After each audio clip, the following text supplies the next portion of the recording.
The world is getting crazier. People are acting more and more insane. The end of the world is tomorrow. Tomorrow. There's only one thing to do when the world is falling apart. Listen to Basil and Gonz as they discuss this week's news and events through the lens of Bible prophecy. You are listening to Canary Cry News Talk. You're listening to Canary Cry News Talk. Today is June 19th, 2020, episode 210 this week for Horseman and Big Daddy Fouci. I'm Big Daddy Basil. And this is Gonz. I'm going to go with just Gonz. Regular Father Gonz. Regular Grumpy Gonz here again. Thank you guys for watching or listening. We're live on all the platforms: Face Like the Sun YouTube, Canary Cry Radio YouTube, D Live, Facebook, Periscope, Twitter, and of course the Twitches. The twitch.tv/Canary Cry Radio. Thanks everybody for tuning in all over the place. We are back in the saddle, Gonz, again. So much has happened that trying to keep up, even doing 3 shows a week, keeping up is difficult. I'm glad we got going because once the whole lockdown thing happened, because there were so many episodes prior to us starting the live streaming where we had to pick and choose. I think we were only doing like 3 articles a week or something. 29 minutes once a week. And now we almost do 8 hours a week. Yeah, like 15 articles a week or 15 articles an episode or something. So yeah, it's pretty crazy, but I know. It's a good time. It is a good time. Any updates since Wednesday? Anything interesting that you need to let the people know? Nothing really too important other than YouTube rejected my appeal, asking them to give me a timestamp as to where I harassed or cyberbullied anybody with that last video that was banned. We will not play we will your not game. So they said no. So we are. Thanks, YouTube. We are the captain now. I don't know. I was hoping for a little more, but of course, what did I expect? Yeah, I wasn't expecting. I guess, you shouldn't have expected anything. No. Well, I wanted to give my. I went on another bike ride yesterday and I have an update, and I want to start looking to see if there's a connection between my experiences on my bike rides and, like, I don't know, maybe the economy or social unrest or something.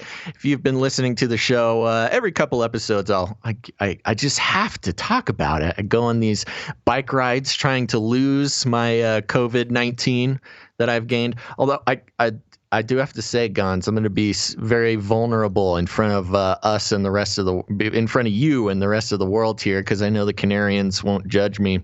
I've only put on 16 pounds since lockdown started.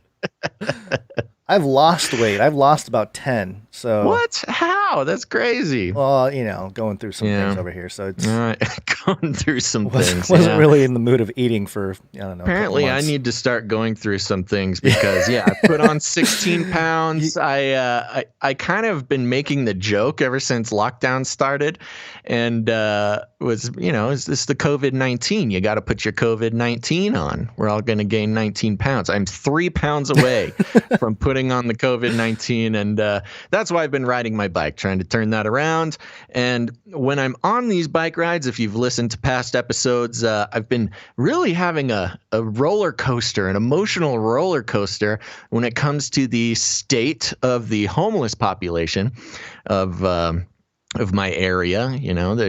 They're there. The population grows, and then the cops lock down, and they all disappear, and then they come back, and they camped out at this park. There's like a whole little town, the little tent town that popped up at a park that I ride my bike by, and I went there yesterday. Same deal, and the whole park was gated off. And I mentioned on Wednesday that all the grass in the park had died because they couldn't turn on the sprinklers. And I got there on Thursday. I went there yesterday, and they're cleared out of the park. They're not there, not in the park. It seems like they're trying to regrow the grass. What So do they do? Do the police come in and say, "All right, get on out of here"? Do they do they ship them out, or do they? Well, I don't know. Release the robot dogs, or what's happening? Yeah, there was that one day that the whole bike path was being patrolled by motorcycle cops, and I got stuck behind one. But yeah, they must have come out and cleared them all out.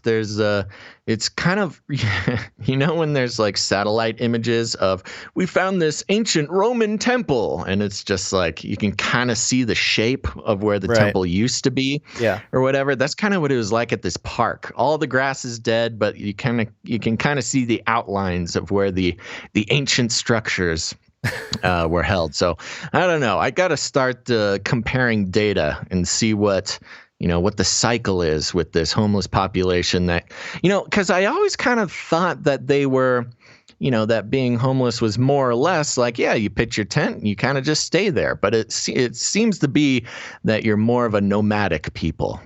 So I don't know where they all went. No place to rest your head. I know. Yeah, so that's the big update that I had here. Yeah. And I know you do some good work there. But hey, let's, you want to just get into it? We got to fly through. We got so many stories. Okay, let's jump in. Let's start with a Flippy update. Flippy update. Do you want fries with that? Okay, for those who don't know, Flippy is our colloquial name for our wonderful robot friends, Flippy being the original burger flipping robot, and we use them as a proxy to explore how the robots are taking our jobs, enslaving our children, and flirting with our spouses.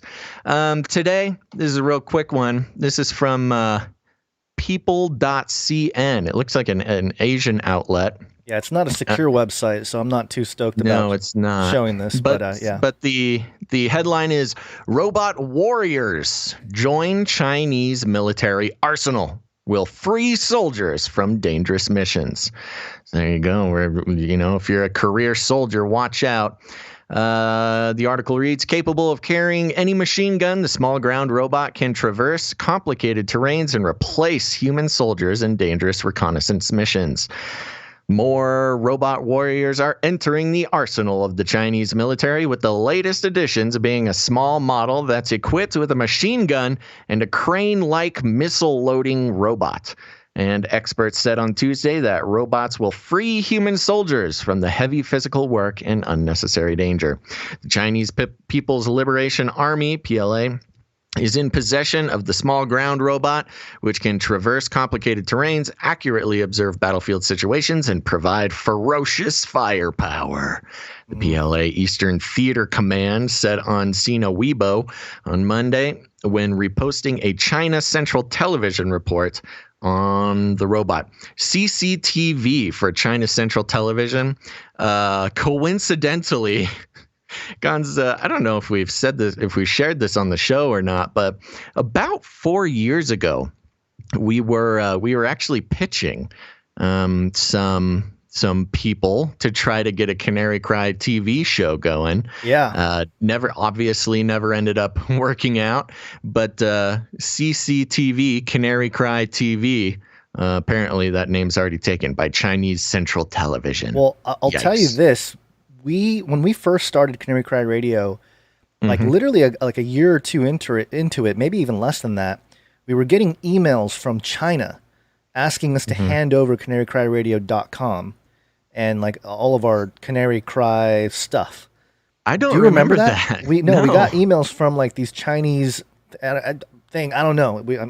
I ignored the emails, but yeah, not surprising. But the bigger sort of thing here, we could have sold out to China 8 years ago. Oh yeah, we would have been multi-million yuan.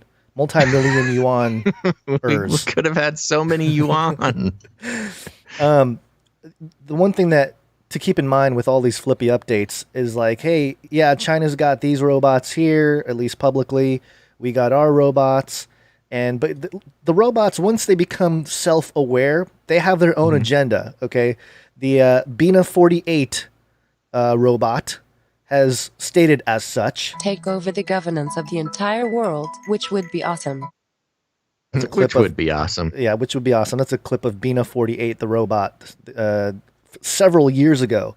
So just keep you in mind that control we think the robots. Yeah, we China. think we have these military operations and all these robots, but eventually they're going to take over. It doesn't matter what government. So the hubris to think we could control these creations. Yeah. Six String Commando in the chat over on Twitch says, I've organized all the apps on my phone and I put Twitch app into my church folder. That's how I see Canary Cry Experience. That's cool. I I like that. Very So there you go. cool. That's the end of the Flippy update. I mean, there's more details, but basically just robot soldiers getting put into action by the CCP. Fantastic. Well, we got it's fun. some quick updates here, just running through a few of them, and then we'll get to some of the bigger stories here. Okay. We interrupt this broadcast to give you a brief update. By the end of this timely interruption, you will be thoroughly updated. This was reported on 6abc.com. Budget deal cuts Philadelphia police funding while increasing spending on housing and education. Philadelphia City Council and Mayor Jim Kennedy reached a deal on a budget for the 2021 fiscal year late Wednesday night. City Council gave its preliminary approval to the $4.9 billion budget, which could reduce funding to the Philadelphia Police Department by $33 million. Oh, ding, ding, ding. Ding, ding. So that's one quick 33. update. Obviously, 33 being the magical hiding in plain sight signaling number by the elites. We had Cops canceled, the TV show, after 33 seasons. Right. And now we are defunding the police in Philadelphia by $33 million. Coincidence? Yep. I think not. I think not either. And also, yesterday it was trending on Twitter. Spotify published this No Name, there's a rapper named No Name, a song called Song 33. Isn't that convenient? Yeah. And I'm not going to read all the lyrics. You know, it talks about demons on his shoulder and stuff like that. But, classic. But part of the line here, I won't play the song. But part of the line here, this is the new world. Okay, let me start one line before. They talk in abolishing the police. This, the new world order. We democratizing Amazon. We burn down borders. This is the new vanguard. I'm the new vanguard. So there you go, song 33. I feel a $33 million record deal coming on for that guy. Yeah, very good job there, fella. No Name. Here's your $33 million contract. Yeah, that's a pretty good theory there. And then one more thing here. This doesn't have have to do with the number 33, but I thought I'd include it in here because I thought it was somewhat interesting. abc.net.au, K-pop star Johan from TST dies at 28, the latest death in the South Korean music industry. So another one of these K-pop guys passed away, and I was reading through the article here, and it just talks about how this sudden death, they're trying to keep it private, not sure what happened. And it says here, just pay attention to the names of the songs and just the group and everything. Johan broke into the K-pop scene in 2013 with the group Nam, No Other Man, before finding success with the six-piece group TST in 2017, formerly known as Top Secret. TST's biggest hits include Paradise, Mind Control, and Wake Up. The group's latest single, Countdown, was released in January. The industry has been rocked by the deaths of a number of its stars in recent years, shedding a light on mental health issues facing K-pop stars who are idols in South Korea. And it goes into how... there's been a lot of those guys dying recently, hasn't there? Yeah, well, they're talking about the mental health because, they get picked out at a very young age. And it's not unsimilar to what we've seen here in the United States with, like, the Disney Club and... Justin Timberlake, now they all became pop stars, the Britney Spears and all that stuff. But it's a lot more intense and more, a lot more competitive. Whoa! The Britney Spears and all that stuff. But it's a lot more intense and more, a lot more competitive. We've hit a time loop. Time loop. It's a lot more intense. Okay, sorry about that. That was horrible. How did I have Twitch pulled up? I don't think I had Twitch pulled up, but I guess I did. My bad. All right, that was a bloop. So anyway, yes, that was. I thought it was interesting that they would be formerly called Top Secret, and that their songs include hits like Mind Control and Wake Up, and their latest single from this year, Countdown. Just thought I'd point that out. There you go. Yeah, they had to be taken out. They knew too much. Either that or they're part of the signaling going on. Some sort of, yes. Yeah. Oh, I don't like it. I don't like it, Gons. All right. Well, we'll keep an eye out. We got to keep our eye on those K-pop pals and the number 33 popping up all over the place. Yep. Of course, we always see, for those who may be new to the number 33, and you see that around, keep an eye out for it because it's signaling for longer term plans and things like that for the elites. And you see the number 33 popping up more in times like this when there's a lot of stuff happening, a lot of signals to be transmitted. So keep an eye out. You'll start seeing it everywhere. Yep. Okay. Let's talk about aliens for a second, guys. Where are the aliens? So, of course, we heard recently from some scientific computer modeling that there could be 36 intelligent forms of life in the Milky Way alone. But here we go. Yahoo.com, news.yahoo.com article says Trump says he's heard interesting things about Roswell. The article reads, President Donald Trump says, oh gosh, got the show burps, shoot. President Donald Trump says he's heard some interesting things about Roswell, but he's not sharing, even with his eldest child. Come on, that Dad. Would make me so mad. Dad. If my dad knew the secrets of Roswell and just wouldn't tell me, oh, that would at be least not on camera, you know. Maybe he's issues. like, yeah, maybe he's like, well, after the show, Dad, you got to let me know. Trump made the comments Thursday in a Father's Day themed interview with his son, Don Trump Jr., hosted by the president's re-election campaign. Don Jr. wound down his interview by jokingly asking his dad/president if he would ever divulge more information about Roswell, the New Mexico city known for its proximity to arguably the most famous UFO event. Quote, and let us know what's really going on. Trump responded, quote, I won't talk to you about what I know about it, but it's very interesting. Then they talk about Roswell for a paragraph. Well, might as well catch it. Every show is somebody's first show. So here you go. In 1947, a rancher discovered unidentified debris in a sheep pasture outside Roswell. Air Force officials said it was a crashed weather balloon, but skeptics questioned whether it was in fact an extraterrestrial flying saucer. Decades later, the U.S. military acknowledged the debris was related to a top-secret atomic project. Still, the UFO theory has flourished. The president in the past has spoken skeptically about the possibility that there is something out there. Last year, Trump said he received a short briefing on UFO sighting, but also offered, quote, people are saying they're seeing UFOs. Do I believe it? Not particularly. After his father offered that he heard some interesting things about Roswell, Trump Jr. asked the president if he might declassify that information someday. Quote, well, I'll have to think about that one, the president responded. Trump also divulged that he watched a couple of episodes. I know, this article is just, it's this article's all over the place. So we just talked about aliens, which is what the headline was about. Then they throw this in at the end. Trump also divulged that he watched a couple episodes of Netflix's Tiger King. Joseph Maldonado Passage, known as Joe Exotic, the star of the popular docuseries, is serving a 22-year prison sentence after he was convicted for hiring a hitman to murder a rival, the animal rights activists. Now, of course, there's some Tiger King fans out there who are triggered by Carol Baskins being called an animal rights activist, but that's for a different show. Trump said during an April press briefing he was unfamiliar with the Tiger King when asked about Don Jr., jokingly saying on a radio show that he was lobbying the president for a pardon for Maldonado Passage.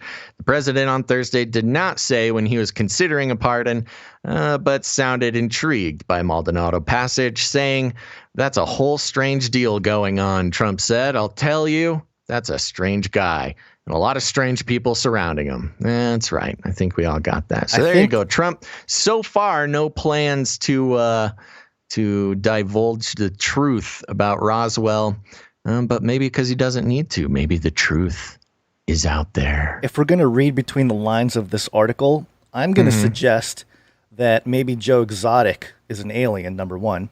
Yeah, that's what I was thinking. And the whole Tiger King issue is just that would make more sense than a lot of other theories that I've heard. Because it's fascinating that in an interview about aliens, Trump would mention, or I guess the whole Tiger article King. would mention Tiger King and use the word strange 3 times. Mm-hmm. Yeah, 3 times in a paragraph. That's a strange deal, strange guy, strange people guy, surrounding strange him. deal, strange people. Yeah, so there you go. The one thing I did notice, though, I was going to watch the actual interview because I saw it making the rounds yesterday on Twitter, and they did a good job trying to lure people in, you got Don Jr. asking, like, would you ever declassify? And there was one of those cuts where right before Trump, or right as he opens his mouth to talk, they cut it. Watch the interview, And so I was like, I got to watch it now. So I went in there and I tried to sign up. But they wanted my phone number to watch the video. And I thought, they're scraping data. There's just like marketing campaign for the the campaign later on. So you can get you're in the Trump 100 club. You've been chosen. To support Donald Trump. Yeah, there you go. So yeah, that's what I have to say about that one. Nephilim Joe, the Black Pope in Twitch chat. Joe, I like Nephilim Joe. That's going to be the existential. Yeah, very good. That'll be the next the additional season. Was it only one season? It was one season, right? Yeah. So season 2 is going to be the return of Joe Exotic as a Nephilim. And I can't believe this whole year started out with the Tiger King, and look where we're at now. What do you mean? It's been a hard year for so many reasons. I keep forgetting about Kobe and the Tiger King. Yeah, Kobe too. That was pretty sad. Although got my theories about that one. Let's keep moving on though, because we got, speaking of Kobe in the NBA here, basketball. COVID. Snitches get stitches. So we mentioned how the NBA is about to restart in Florida the other day, and how they have a snitch hotline. Yes, encouraging players to snitch on each other for COVID-19 infractions. Yes. And Gadget.com, NBA restart plan includes using Aura rings to catch COVID-19 symptoms. This Aura ring is crazy. I think you've seen it around too, but it's been around for at least a year or so. But it's basically a little ring. It's like a Fitbit, but it's a ring. So much smaller technology, and just packed with all sorts of sensors and things like that. Usually, kind of marketed as a health tracking device. But they're up in their game, huh? Yeah. So I guess they have a use case. While the NBA continues to move toward restarting its season with players and other personnel isolated at Walt Disney World in Orlando, details of how it hopes to manage the people on site are leaking out. According to Shams Charania of The Atlantic, the specifics were laid out in an informational memo dubbed Life Inside the Bubble that described testing plans, quarantine protocols, and more. The part of that's specifically interesting to us, other than players only lounging with NBA 2K and bracelets that beep if people are within 6 feet. Misspelled there, Engadget. It says SX feet. Doing the dirty work. We've been finding a lot of typos and grammatical errors in a lot of these articles, but it's probably because they think nobody reads them really. I know that Yahoo article is chock-a-block full with issues. Yeah. 6 feet of each other for too long. It is proposed. Its proposed use of Aura's smart rings. Earlier this month, study results from West Virginia University's Rockefeller Neuroscience Institute suggested that physiological data from the rings combined in its digital platform with information obtained from wearers via in-app surveys can, quote, forecast and predict the onset of COVID-19 related symptoms 3 days in advance with 90% accuracy. And it kind of just goes into the technology of the ring here. But yeah, it's kind of interesting that all the people that are going down there, all the players going down there, they're playing for the championship rings. But before they do that, they'll all have these Aura rings to start things off. Yeah. This Aura Ring is really interesting. This, like you said, it's connected with what's the full name? The Rockefeller Institute. Yeah, the Neuroscience Institute or something. Yeah, so that's already sets off some alarm bells. Yeah. But this thing takes so much data, and it's so little. I mean, like I said, it's a Fitbit type thing, but it's significantly smaller and measures your oxygen levels and your breathing and your heart rate and your this and that. There's a lot of conversation going on with tracking biological data for pretty much everybody in this COVID-19 contact tracing. And I think there's a different article. I didn't throw it in the doc here, but there's an article about how the Aura Ring can predict if you have COVID-19 something like 3 days before you actually. That's what the article just stated. Yeah. Oh, I'm sorry, I wasn't listening. You're not listening to me, bro. I'm sitting here reading chat while you read. That's, yeah, it's okay. It's my pastime.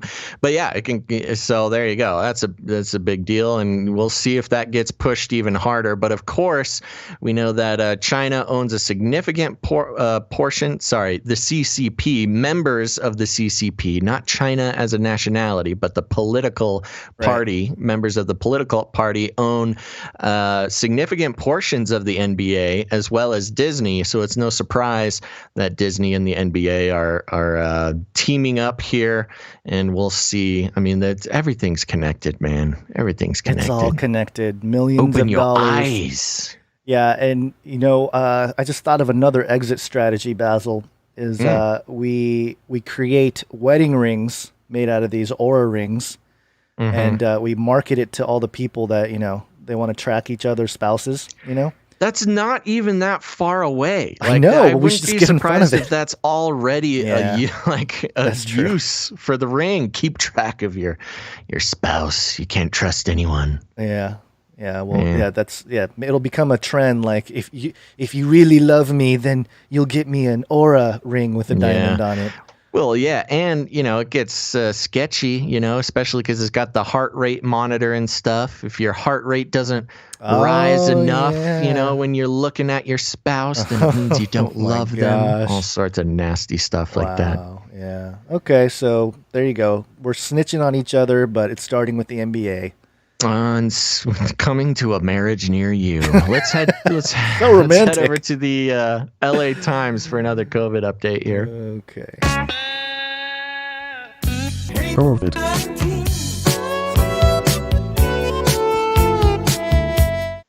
Okay, here we go. Californians, this is LA Times. Californians must wear face mask in public under coronavirus order issued by Newsom. Doesn't seem like news, but this did just come out yesterday. Governor Gavin Newsom on Thursday ordered all Californians to wear face coverings while in public or high-risk settings, including when shopping, taking public transit, or seeking medical care, after growing concerns that an increase in coronavirus cases has been caused by residents failing to voluntarily take that precaution. Newsom's order came a week after Orange County rescinded a requirement for residents to wear masks. Yeah. And as other counties across California are debating whether to join local jurisdictions that had mandated face coverings, quote, simply put, we are seeing too many people with faces uncovered, putting at risk the real progress we have made in fighting the disease, Newsom said in a statement. Quote, California's strategy to restart the economy and get people back to work will only be successful if people act safely and follow the health recommendation. That means wearing a face covering, washing your hands, and practicing physical distancing. At least he said physical distancing and not social distancing. Oh yeah, maybe. Yeah, I don't know. Maybe they're realizing that the whole social justice phrase is becoming. It's obviously taken over with the whole riots and the BLM thing. So you can't. Yeah. At least it cleared them up. Newsom's New World Order. Before you go on here, just to mention the thumbnail, which is I think a YouTube video of the report here. Yeah. Giant owl. Humongous owl. Interesting. We are watching you. Oh, it is. Wow. We are watching you. You better be wearing your face mask. And of course, here, look, if you want to wear a face mask, you should wear a face mask. They have repeatedly been shown to not be effective to slow COVID-19. The CDC claims that they don't slow COVID-19. We've gone back and forth with Fauci and guys like Newsom. Wear a face mask. Okay, don't wear a face mask. Okay, you got to wear a face mask now. Of course, Newsom flip-flopping on this several times now for the whole state of California. But, they got to know who's in compliance, who is a compliant individual, So if people, obviously, without mandating it, people are out of compliance. So you gotta keep people on lockdown. The article continues. Yep. One more thing before you go on here. I did pull up through archive.org. The CDC website that shows a little section that says, I thought I had it highlighted, but I guess I don't. But basically, right here, if you are not sick, you do not need to wear a face mask unless you're caring for someone who is sick. And this was back on April 1st where this screenshot took place. But sometime between April and May, they changed it. They took this sentence. The CDC? The CDC, yeah. They don't have this page up anymore. Well, they have, I haven't checked it in a few weeks, but it was only a week or two, maybe 2 weeks ago. I had the video pulled up. They had the video on the CDC that said you don't have to wear a face mask unless you are sick or you are a caretaker of someone who is sick, in a direct contact type of scrub that stuff. It was a mistake. It's just a mistake. Obviously political.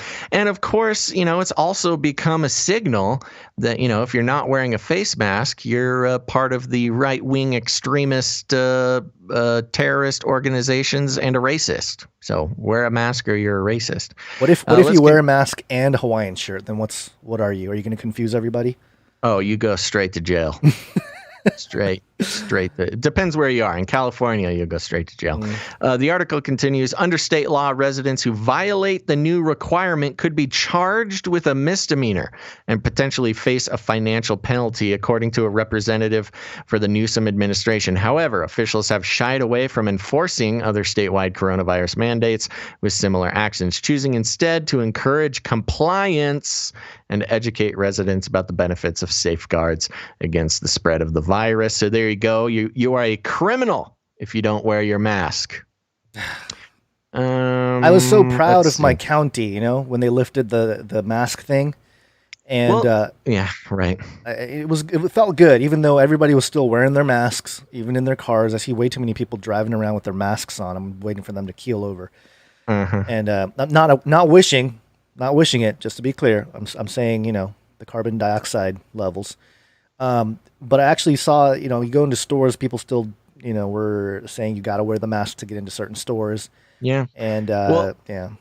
Well, okay. So I'm going to skip down a little bit to some relevant parts of the article here. Okay. Until now, state public health officials had only recommended that Californians wear face coverings, which, if worn by someone with the virus, have been shown to decrease chances of spreading COVID-19. So there you go. It's right in this article. If you have the virus, then this decreases the chances of spreading. The state mandate exempts children 2 years old and younger. Why? Why? Do you want to let the 2-year-olds They're too young to be initiated into the owl crew. And people with medical, mental health, or developmental disability that prevents them from wearing a face covering. Restaurants... Before you go on there, that could be setting up another deal where if you don't wear a mask, then you're mentally disabled. You have a mental health problem, which, as we read in an article last episode or earlier this week, that if you don't wear a mask, that means you are exhibiting psychopathic behavior. Right. Yeah. There you go. Restaurant customers are also exempt when eating and drinking, as are residents engaged in outdoor recreation, as long as they're able to keep distance. Face coverings are also not required for the hearing impaired for some reason. Why? Or those, I don't know. Or those communicating with them, or for workers whose health may be put at risk, or who may need to temporarily remove a mask to perform a task or service, like saxophone players. They can take their mask off if they need. Oh man, I didn't even think about that. With all this logic, saxophone players, trumpet players, they're just, blasting COVID everywhere. Saxophone is a magical COVID blasting gun. Yeah, or the trumpet. Yeah. Ban the sax, I say. Newsom in mid-March issued the nation's first stay-at-home order. Blah, blah, blah, blah. Let's see. This is a statewide requirement. The article is quite long, but I think those are the main points. I think it starts repeating itself quite a bit there. But there you go. Officially a criminal act to not wear a mask unless you are exempt for some reason over there in California. So watch out, guns. They're saying the numbers are...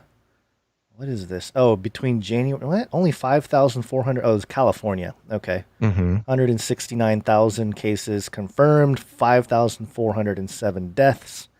And I'm sure not all of those are exactly the result usual of stuff. COVID.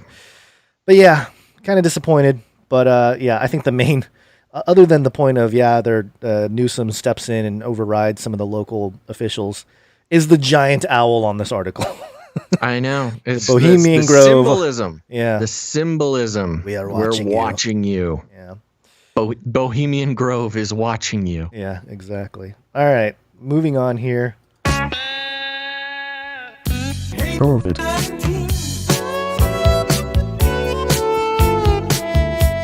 Daddy Fauci was discussing the United States anti-science bias yesterday. And I'm just going to play the clip here because, my goodness, I was very surprised. Okay.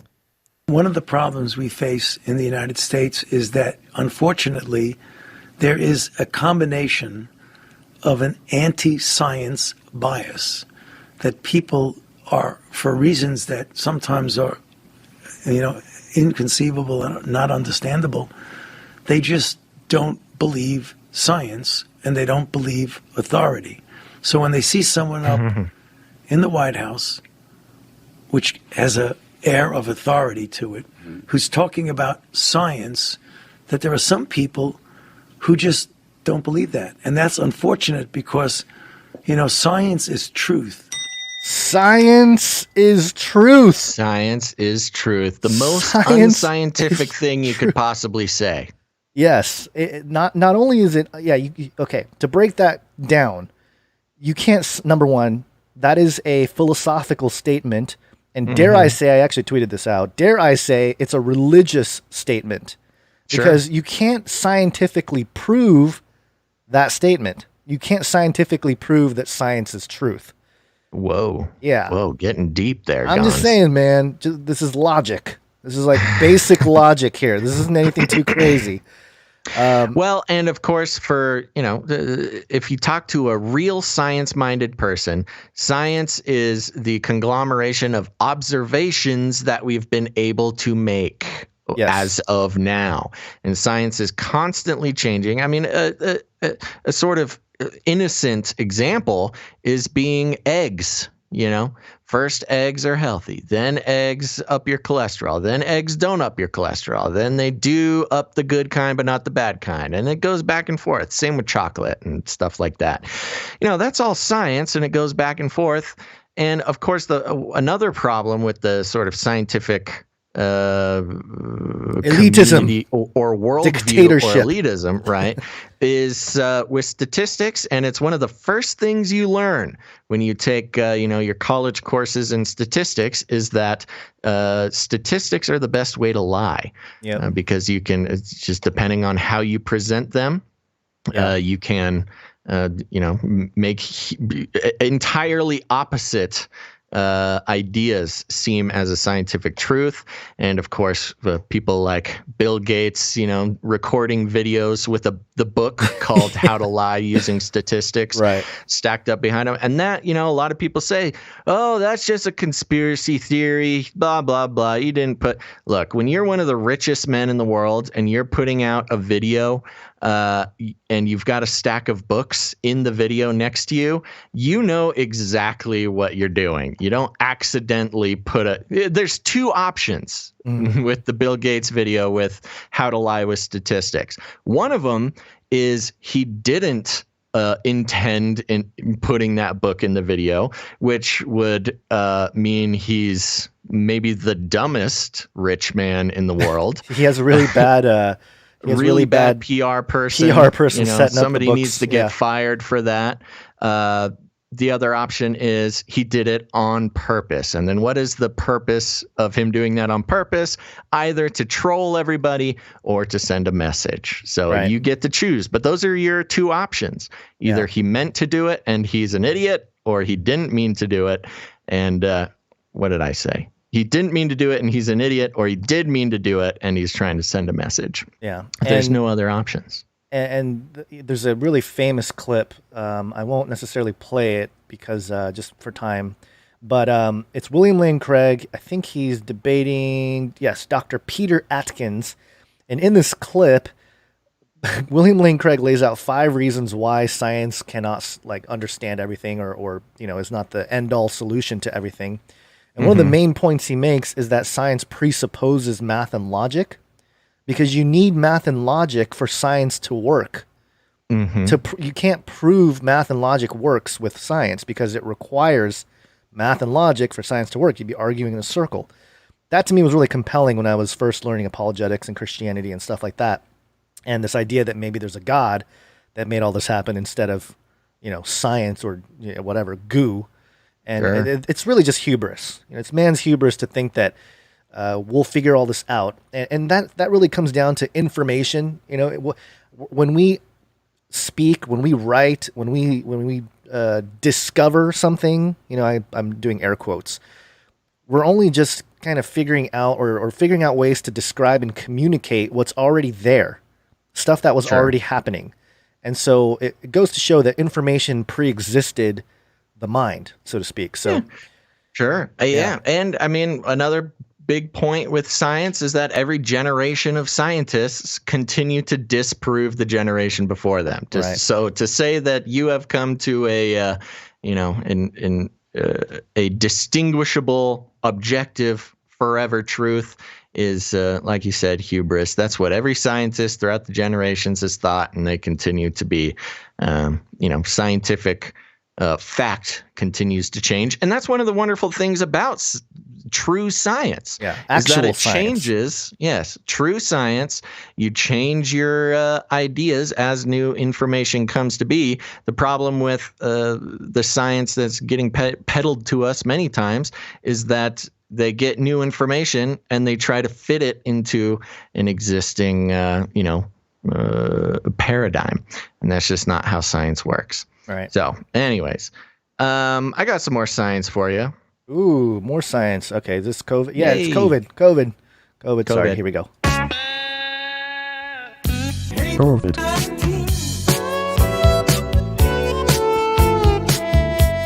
This is kind of a CERN update, too. You could throw some eugenics in there and throw some CERN in there, too, if you want. We should invite fewer people to be born. Here we go. All right, this is from businesscloud.co.uk. The article is titled From CERN to App-Based Fertility and COVID-19 Tracking. The article reads, "It's fair to say that tech entrepreneur and scientist Dr. Alina Berglund has been part of the most groundbreaking discoveries of recent decades. The ex-particle physicist was working at CERN, the European Organization for Nuclear Research, during the discovery of the Higgs boson God particle, for which its lead researchers won a Nobel Prize. Its discovery came decades after it was first theorized, confirmation of a crucial building block in the understanding of particle physics. In practice, the research involved firing particles together at almost light speed and analyzing the results. To the average person, even a loose association to such a discovery would provide a lifetime's worth of professional glory. But Berglund's ambition continued closer to home. After she and husband Raoul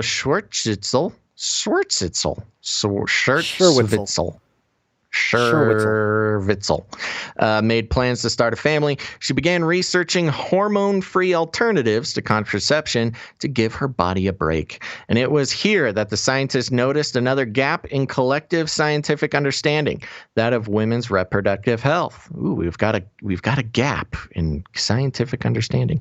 She found studies which showed a correlation between fertility and body temperature, and begun a study of her own with her body as the test subject. Mapping and analyzing this data would require some of the skills she had applied in her research in groundbreaking physics. Quote, with my knowledge from particle physics, a lot of base analysis, statistics, and math, I could create an algorithm which makes this method fail-safe and easy to use, Berglund recounted to Business Cloud of her breakthrough. Her husband, an aspiring entrepreneur also with a history in particle physics, suggested that the resulting algorithm might be best served as an app. The pair co-founded Natural Cycles in 2013. There's an app for that. Yeah. The pair co-founded Natural Cycles in 2013 to do just that, and have now shared this technique with its 1.5 million registered users across 162 countries. The app relies on a user taking their temperature from the mouth at the start of every day and combines this with existing data on sperm survival, temperature fluctuations, and variations in cycle length. The firm's algorithm then identifies the user is fertile or not. Wow, that's a lot of liability to take on as a company. Yeah, especially given the range. We've learned recently that the average human body temperature has been decreasing over the years here. So, oh my gosh, hopefully they got this right, or else there's going to be more babies. We are becoming cyborgs. Yes, a red day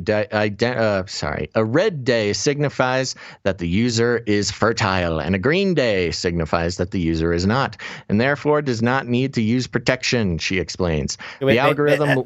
Before you go on there. Yes, I know exactly what you're going to say. I was thinking the same thing. Red signifies you're fertile, which means don't do it. You're going to get pregnant. You're going to have a baby, and we don't want babies. We should invite fewer people to be born. And then Green Day, hey, you're not as fertile. Go for it. Green good, no babies. Yeah. An observant person in the chat said, so a hacker could make a lot of green days. That's a good that's a good point. Yeah, you just fight the new world order. You start messing with people's red and green days, you're going to have a lot of babies all around the world. Yeah. Quote, the algorithm learns from each data point how their temperature curve and cycle works. That's why users get more red days in the first cycles and more green days as they input more data. In short, the temperature increases when a woman ovulates. Let's see. Berglund said the firm is the only app of its kind to receive certification in Europe and the US, and its own studies have proven it between 93 and 98% effective. That's pretty effective. In comparison, it found condoms were 87 to 98% effective, and the pill 93 to over 99% effective. Okay, so it's as effective as regular, I guess, but I mean, regular birth control. The thing is, it's an app, so I guess it's better than taking a pill and putting a chemical in your body. But yeah, I mean, that's there. I mean, that's one thing. I don't want to be completely negative about this. I mean, that's a good thing. If we don't have to get implants and we don't have to, put pharmaceutical, hormonal, stuff in women's bodies, or swim caps. Great. Swim caps, oh my gosh. The problem, one of the big problems that we're is happening in the world today is this whole hormone-based birth control stuff is a big experiment. I mean, they've been tested in clinical situations to not be immediately dangerous, but we're just now coming to the point where enough women of a certain age have been using it for long enough that you can actually get some long-term ideas about how this, constantly pumping one's body with artificial hormones, synthetic hormones rather, can affect, long-term fertility and health. So there's a lot of good reasons to get away from that kind of birth control if that's what you're going for. But just keep reading, because obviously we haven't gotten to the COVID part here, which you know where this is headed. Yes, but since it was first announced and recognizes as a very sensitive area, an investigation by Sweden's Medical Products Agency in 2018 was prompted by reported falling pregnant. You can see what specific contraceptive methods are. Quote, most women who use natural cycles have used a less effective or similarly effective method before, but for the quote continues, they often assume that the pill or condom is 100% effective, which is not true. Berglund wants more innovative and more investments in female-specific technology, or femtech. Ooh, I like that. Femtech. But said that innovation is beginning to catch up. The growth of natural cycle signals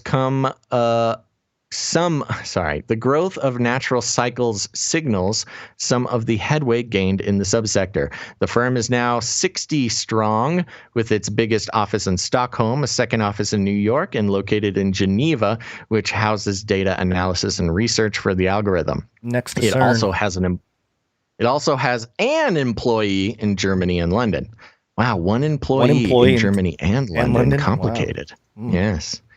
How is this one employee in two different locations at the same time? Come on, Gons. With the international viewpoint of a company working across countries, Berglund said New York and Stockholm were great cities for startups and tech, but Sweden stuck out for femtech. Quote, women are a little bit further ahead when it comes to equality, she said. The distributed workforce had also made weathering the storm of coronavirus easier, she said, and given it time to look inward for a way to help with the pandemic.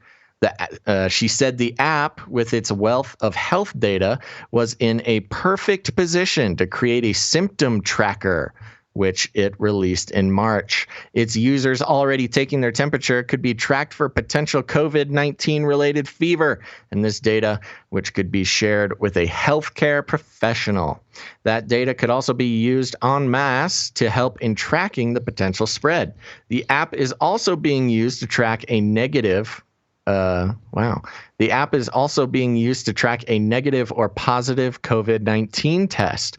The firm's research team may then be able to study the data in anonymized form to better understand the spread and the effects of the virus in different parts of the world. The trackers, which are optional and must be enabled by users, that's what they all say, will join existing functionality. The optional natural cycles trackers allow users to track their own symptoms in real time and share them with their healthcare provider. They will also be able to track a negative or positive COVID-19 test. Natural Cycles' research team may then be able to study the data in anonymized form to better understand the spread of... Wow, they just copy and paste it. We should have like a jingle for every time we find a typo. Know, what is wrong with these outlets? I'd say at least half of these articles have like a pretty big blunder. Sure every single article we've read today has been had some sort of problem. I think they even... Well, anyway, I think we get the point here. To finish out the article here, in March, the company also donated hundreds of thermometers and subscriptions to healthcare workers on the front line of the coronavirus efforts for monitoring purposes. Berglund said that the founders with a background in research analyzing this data was part of the company's DNA. Future plans include the study and potential tracking of menopause. Berglund said that the company hopes to provide more insights into women's health in their personal lives, such that every woman can get insights into what's going on in their body. So another place in which COVID-19 tracking is sort of being slipped in there, Gons. Of course, we saw articles, we actually might have one in the notes today, that Android and iPhone users, some of them saw automatic COVID-19 contact tracing apps automatically installed on their phone recently. Ooh, that's not good. So there's a lot of slipping in of this tracking and tracing software into apps that aren't intended for that purpose, and without you knowing. Yeah, and that's kind of the Hegelian dialectic here too. All the technologies that use any kind of tracing or tracking are all being conveniently, co-opted, so to speak, for the greater good of humanity. COVID's taken over, Gons. Well, it's just, it's almost like it's too late to warn these people. We've been warning about the scientific dictatorship for 10 years now or something going on. And it's almost like it's too late. It's happened. All these people that were love the technocracy. It's maddening. Why can't this lady just focus on the whole green light, red light, do it or don't do it? Baby bad. No, baby good. It also is like another app to, mess with your marriage life, No, honey, sorry, green today. It's only a matter of time. Can't really can't get cuddly with you tonight, especially since you're not wearing your tracker ring, and I can't read your heart rate. Yes, that's right. Wear the Oura ring, or else no nookie. All right. Okay, Gons, you want to take a very quick break right now? It's break time. Come on, take a break. Okay, don't go anywhere, everybody, because after the break, we've got quite the collection of the 4 horsemen of the Technocalypse updates. For those who are new to the show, we have identified the 4 horsemen of the Technocalypse, and that is Bill Gates, Jeff Bezos, Mark Zuckerberg, and Elon Musk. So we've got news on all these guys coming up, and you're not going to want to miss it. So stick around, but real quick, we want to thank some of our new Twitch followers. All right, let's do it. Got your dinger dinged? My dinger is ready. Should I put on my swim cap? Yeah. Yes. Ding my dinger. Now, I want to mention, actually, the numbers over on Twitch, again, are quite low, and the viewers over on YouTube are quite high. I just want to remind all you YouTube viewers, they have continued to mess with us over on YouTube. So it is a little personally insulting that you haven't made the switch over to Twitch, but that's okay. Basil's insulted. I am. But if you have to stay on YouTube, if you just can't stand to help us out over on Twitch, that's okay. But I would recommend going over to twitch.tv/Canary Cry Radio, making an account and following us there, just in case of emergencies, because there may be a time, who knows, coming up soon, especially that they no longer allow us to stream on YouTube. If you're watching this, you know the risks of that. So as a backup, you should follow us at twitch.tv/Canary Cry Radio. And if you can, and if you love us, you should watch us over on Twitch, because that helps us out a lot. And our numbers have been kind of low there the past few episodes, which is sad, but that's okay. Here we go. Oh, and part of the fun part, which you will now see as we give a shout out to our new Twitch followers, is you get a chance to reinvent yourself. You get to pick a new username, and a lot of these usernames are really fantastic. So here we go, Gons. You ready? I'm ready. Okay. We have Ears to Hear. Thank you, Ears to Hear. We've got Obeying NWO Sheeple, 1984. Wow. Back in. I love it. Night Shadow 86.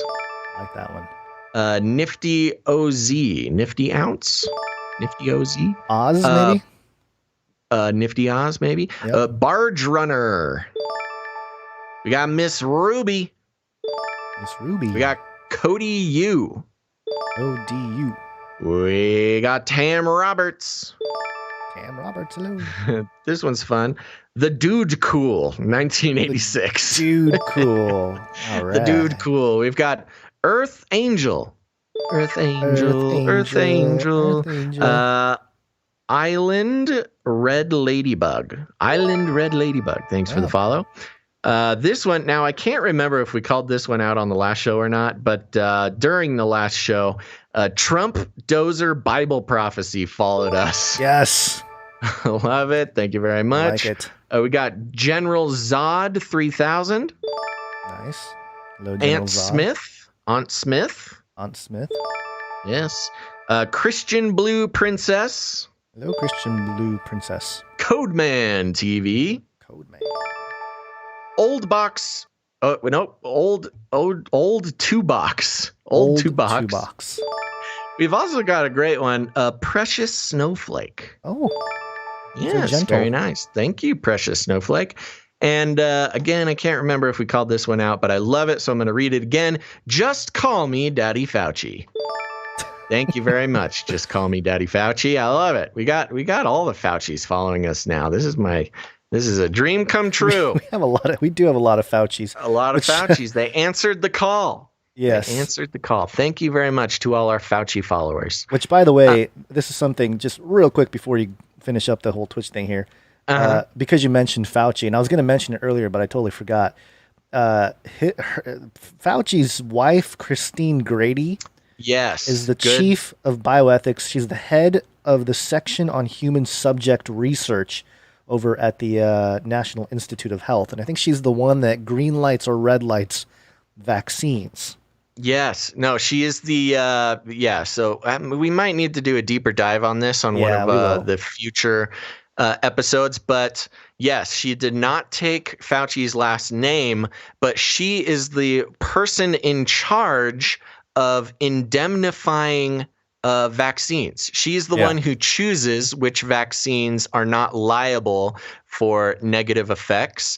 And she happens to be Anthony Fauci's wife, one of the most prolific vaccine patent owners in the United States and in the world.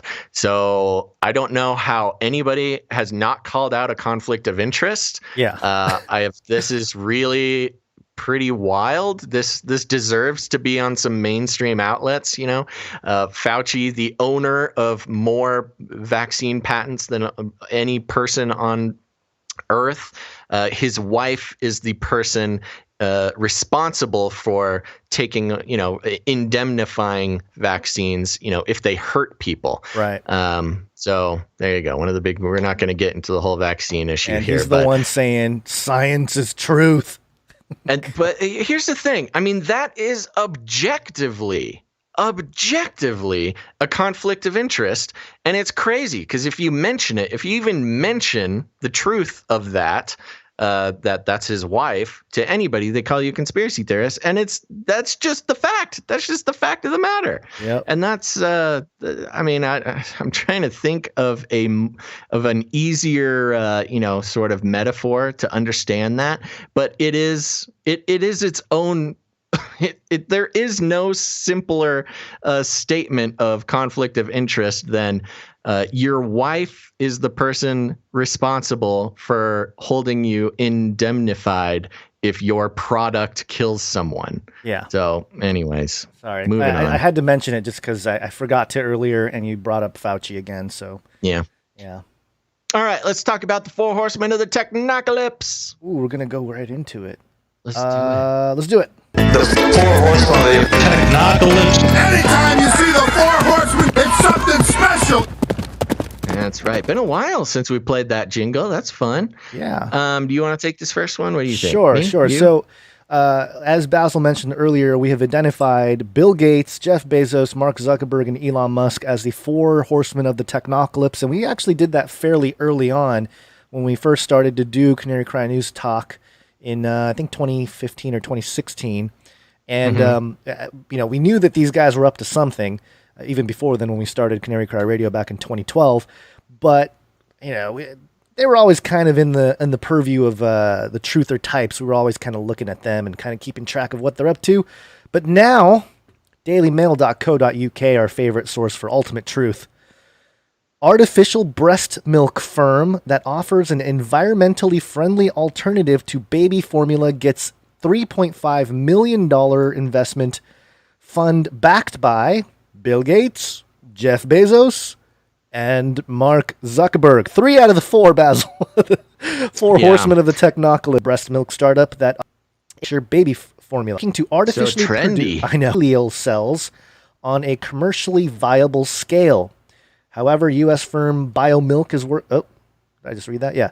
The $1 billion fund Breakthrough Energy Ventures was established to help prevent the worst effects of climate change arising from carbon emissions. Of course. Fake baby milk to fight climate change. Wait, what? I don't know. Would that mean that real breast milk from human beings is causing climate change? Is that what they're trying to say? Bill Gates wants to bring the population of the human race down. So yes, that's what it means. But I didn't for the purposes of keeping things kosher. We're smart, backing away from that artistic inspiration. Alongside Mr. Gates, the group's other members include Amazon CEO Jeff Bezos, Virgin Group founder Sir Richard Branson, who was actually part of the original Four Horsemen of the Technocalypse. I think we had mentioned Sir Richard Branson for his Virgin Galactic ventures, that he was part of it earlier. Artificial breast milk demonstrating that they are EIN. Casein. Casein would be my guess. Casein or casein. Within the same system. Shows me we're offline. Hopefully it didn't kill the feed. All the way? Are we all the way offline? We're back. I think we're no. returning. Oh, come on. Okay. This is not good. Come on. How's YouTube looking? Oh, Twitch is looking good now. Twitch is looking okay. I just keep getting the offline from Restream over here. Yeah. That's not good. It might have killed the stream.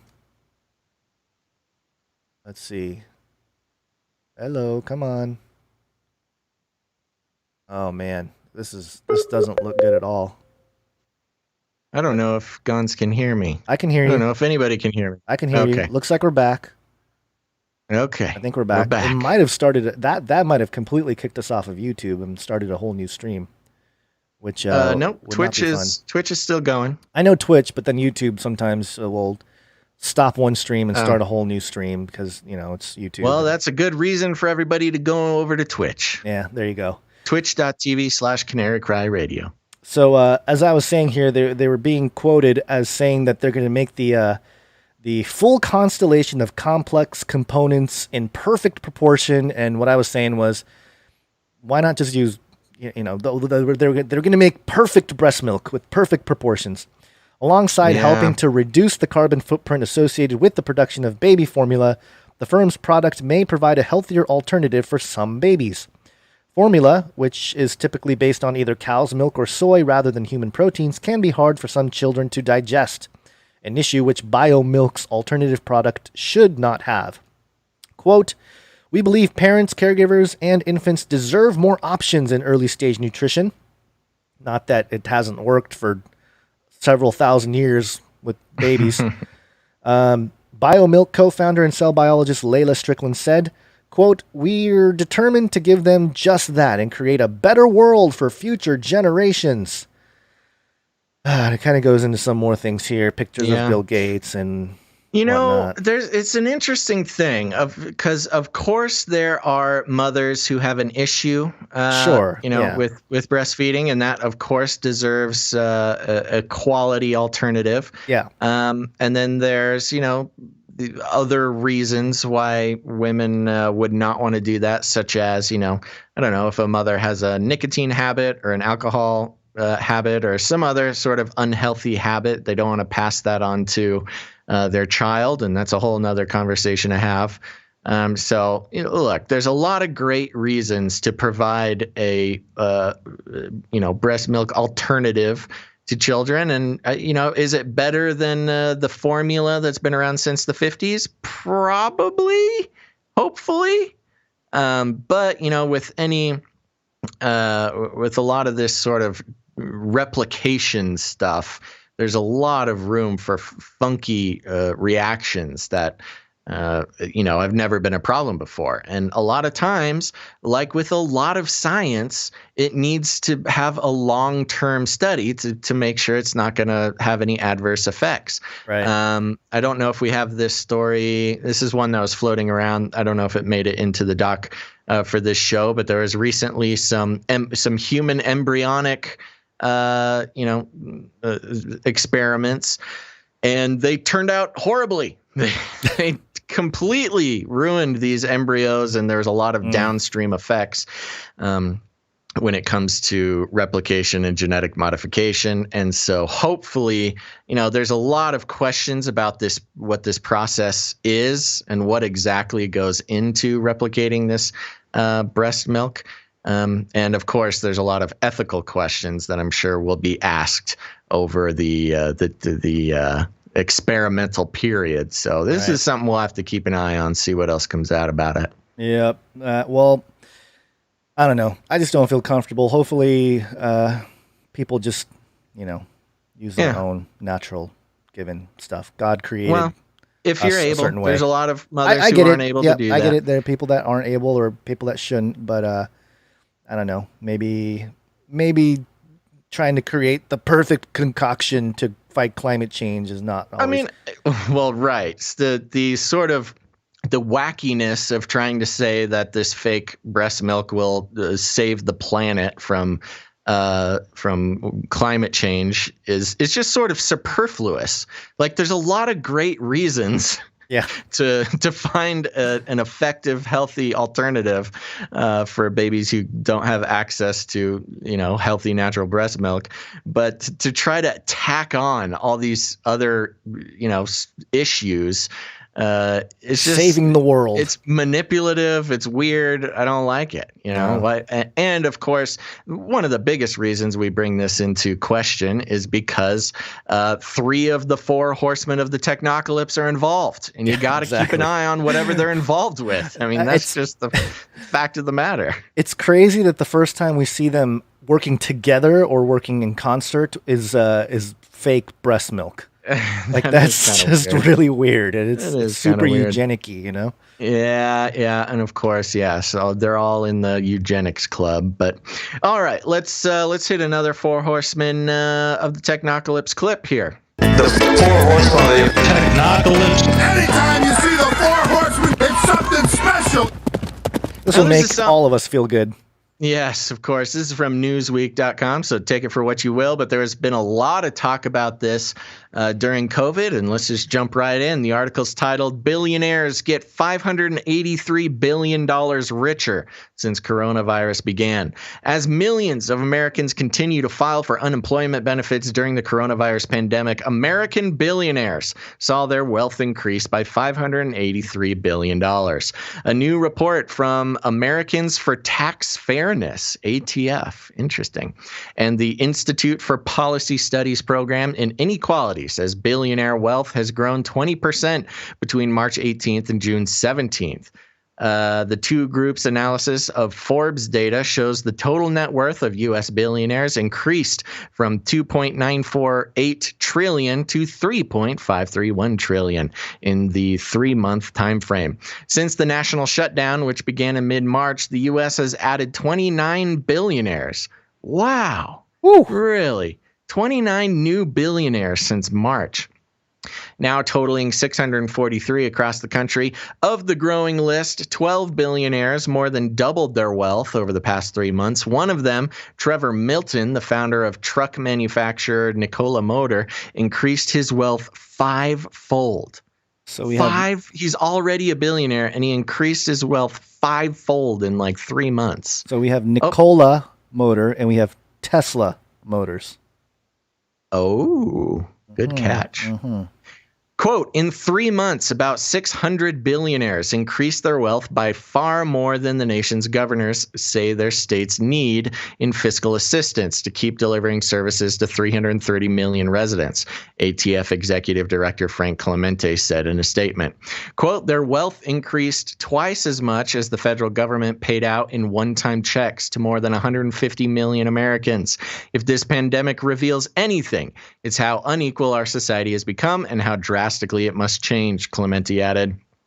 The nation's top 5 billionaires, Jeff Bezos, Bill Gates, Mark Zuckerberg, Warren Buffett, and Larry Ellison, saw their just a fun detail. You'll notice Elon Musk is not on that list of top 5. He's actually like 63rd last time I checked.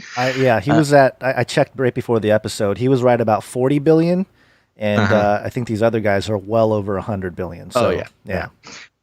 Anyways, Jeff Bezos, Bill Gates, Mark Zuckerberg, Warren Buffett, and Larry Ellison saw their wealth grow by a total of 101 billion, or 17.4% of the total wealth growth of all 643 billionaires. The combined fortunes of Bezos and Zuckerberg account for 13% of the 583 billion. Wow. The Bezos makes sense, and Zuckerberg, I guess, makes sense just because people are sitting on Facebook longer, getting advertised to more. Yeah. And that's why we don't advertise on the show, Gons, because all it does is make billionaires bigger billionaires. More billionaires. We're just waiting for the public trillionaires to come out. Yeah. We know that the trillionaires exist in the behind the curtain there, but yes, well, these are the public wealthy. Yes. Continuing. Bezos's Amazon has benefited from the pandemic more than any other retailer, with an increased demand for e-commerce as in-person retail stores were shuttered in compliance with statewide lockdown measures. Bezos's wealth growth in dollars is greater than for any other billionaire. And this is kind of where we need to stop for a second. Okay. Because here's the thing. All this talk about wearing masks, all this talk about another shutdown, all this talk about, we got to protect more against a second rise of coronavirus. Bezos would love nothing more than to keep everybody locked in for eternity. You talk about, we'll refer to the elites in sort of an amorphous way. Of course, there's complaints about Bill Gates and things to talk about with, governors and people like that. But Bezos has earned more money than anybody in the history of the world with this lockdown. And if you think that the richest man on the planet wouldn't be supporting in a lot of shadowy ways the push towards another lockdown, or to keep people in general from supporting small businesses instead of Amazon, you are completely deluded. That's all there is to say. I mean, that's why we track these guys. I actually have a clip of Jeff Bezos when he heard that there might be a second surge of the Ronas.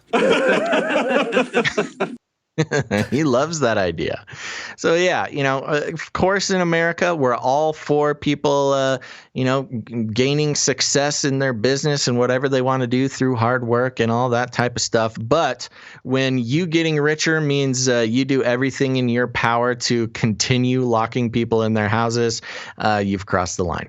The article continues. Because of the economic fallout of the global health crisis, 45.5 million Americans have lost their jobs. As confirmed cases of the virus have surpassed 2 million in the U.S., both the health and economic effects have disproportionately affected low-wage workers, people of color, and women. The top 5 billionaires are all white men. Of course, we got to make this racial here, but an interesting thing, there was an article came out from, I love Amazon employees. Amazon employees are not afraid to tell the world the truth about what's going on. Apparently, Amazon had to cut a bunch of bonuses and wasn't giving correct overtime and was, of course, taking advantage of their low-wage employees. But Amazon started passing out Amazon thank you shirts. So they started giving t-shirts to all these mistreated workers to say thank you for being such a heroic Amazon worker. I could picture Bezos like we got to do something. Oh, give them some overtime, t-shirts. No. Reasonable wages, no. Let's just give them t-shirts. People love t-shirts. We'll give them this t-shirt. Gosh. All right. Continuing, quote, surging billionaire wealth contrasted with job losses and declining middle-class wealth dramatizes the unequal experience of this pandemic. Chuck Collins, director of the Institute for Policy Studies program on inequality, told Newsweek, quote, worse, it undermines the unity required for us to pull together and build an economy that works for everyone. It just occurred to me, Gons, that actually Twitch is owned by Amazon. It is.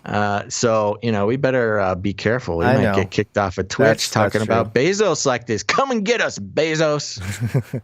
Quote, the last thing U.S. society needs is more economic and racial polarization, Collins said. The surge in billionaire wealth and pandemic profiteering, that's fun, undermines the unity and solidarity that the American people will require to recover and grow together, not pull further apart.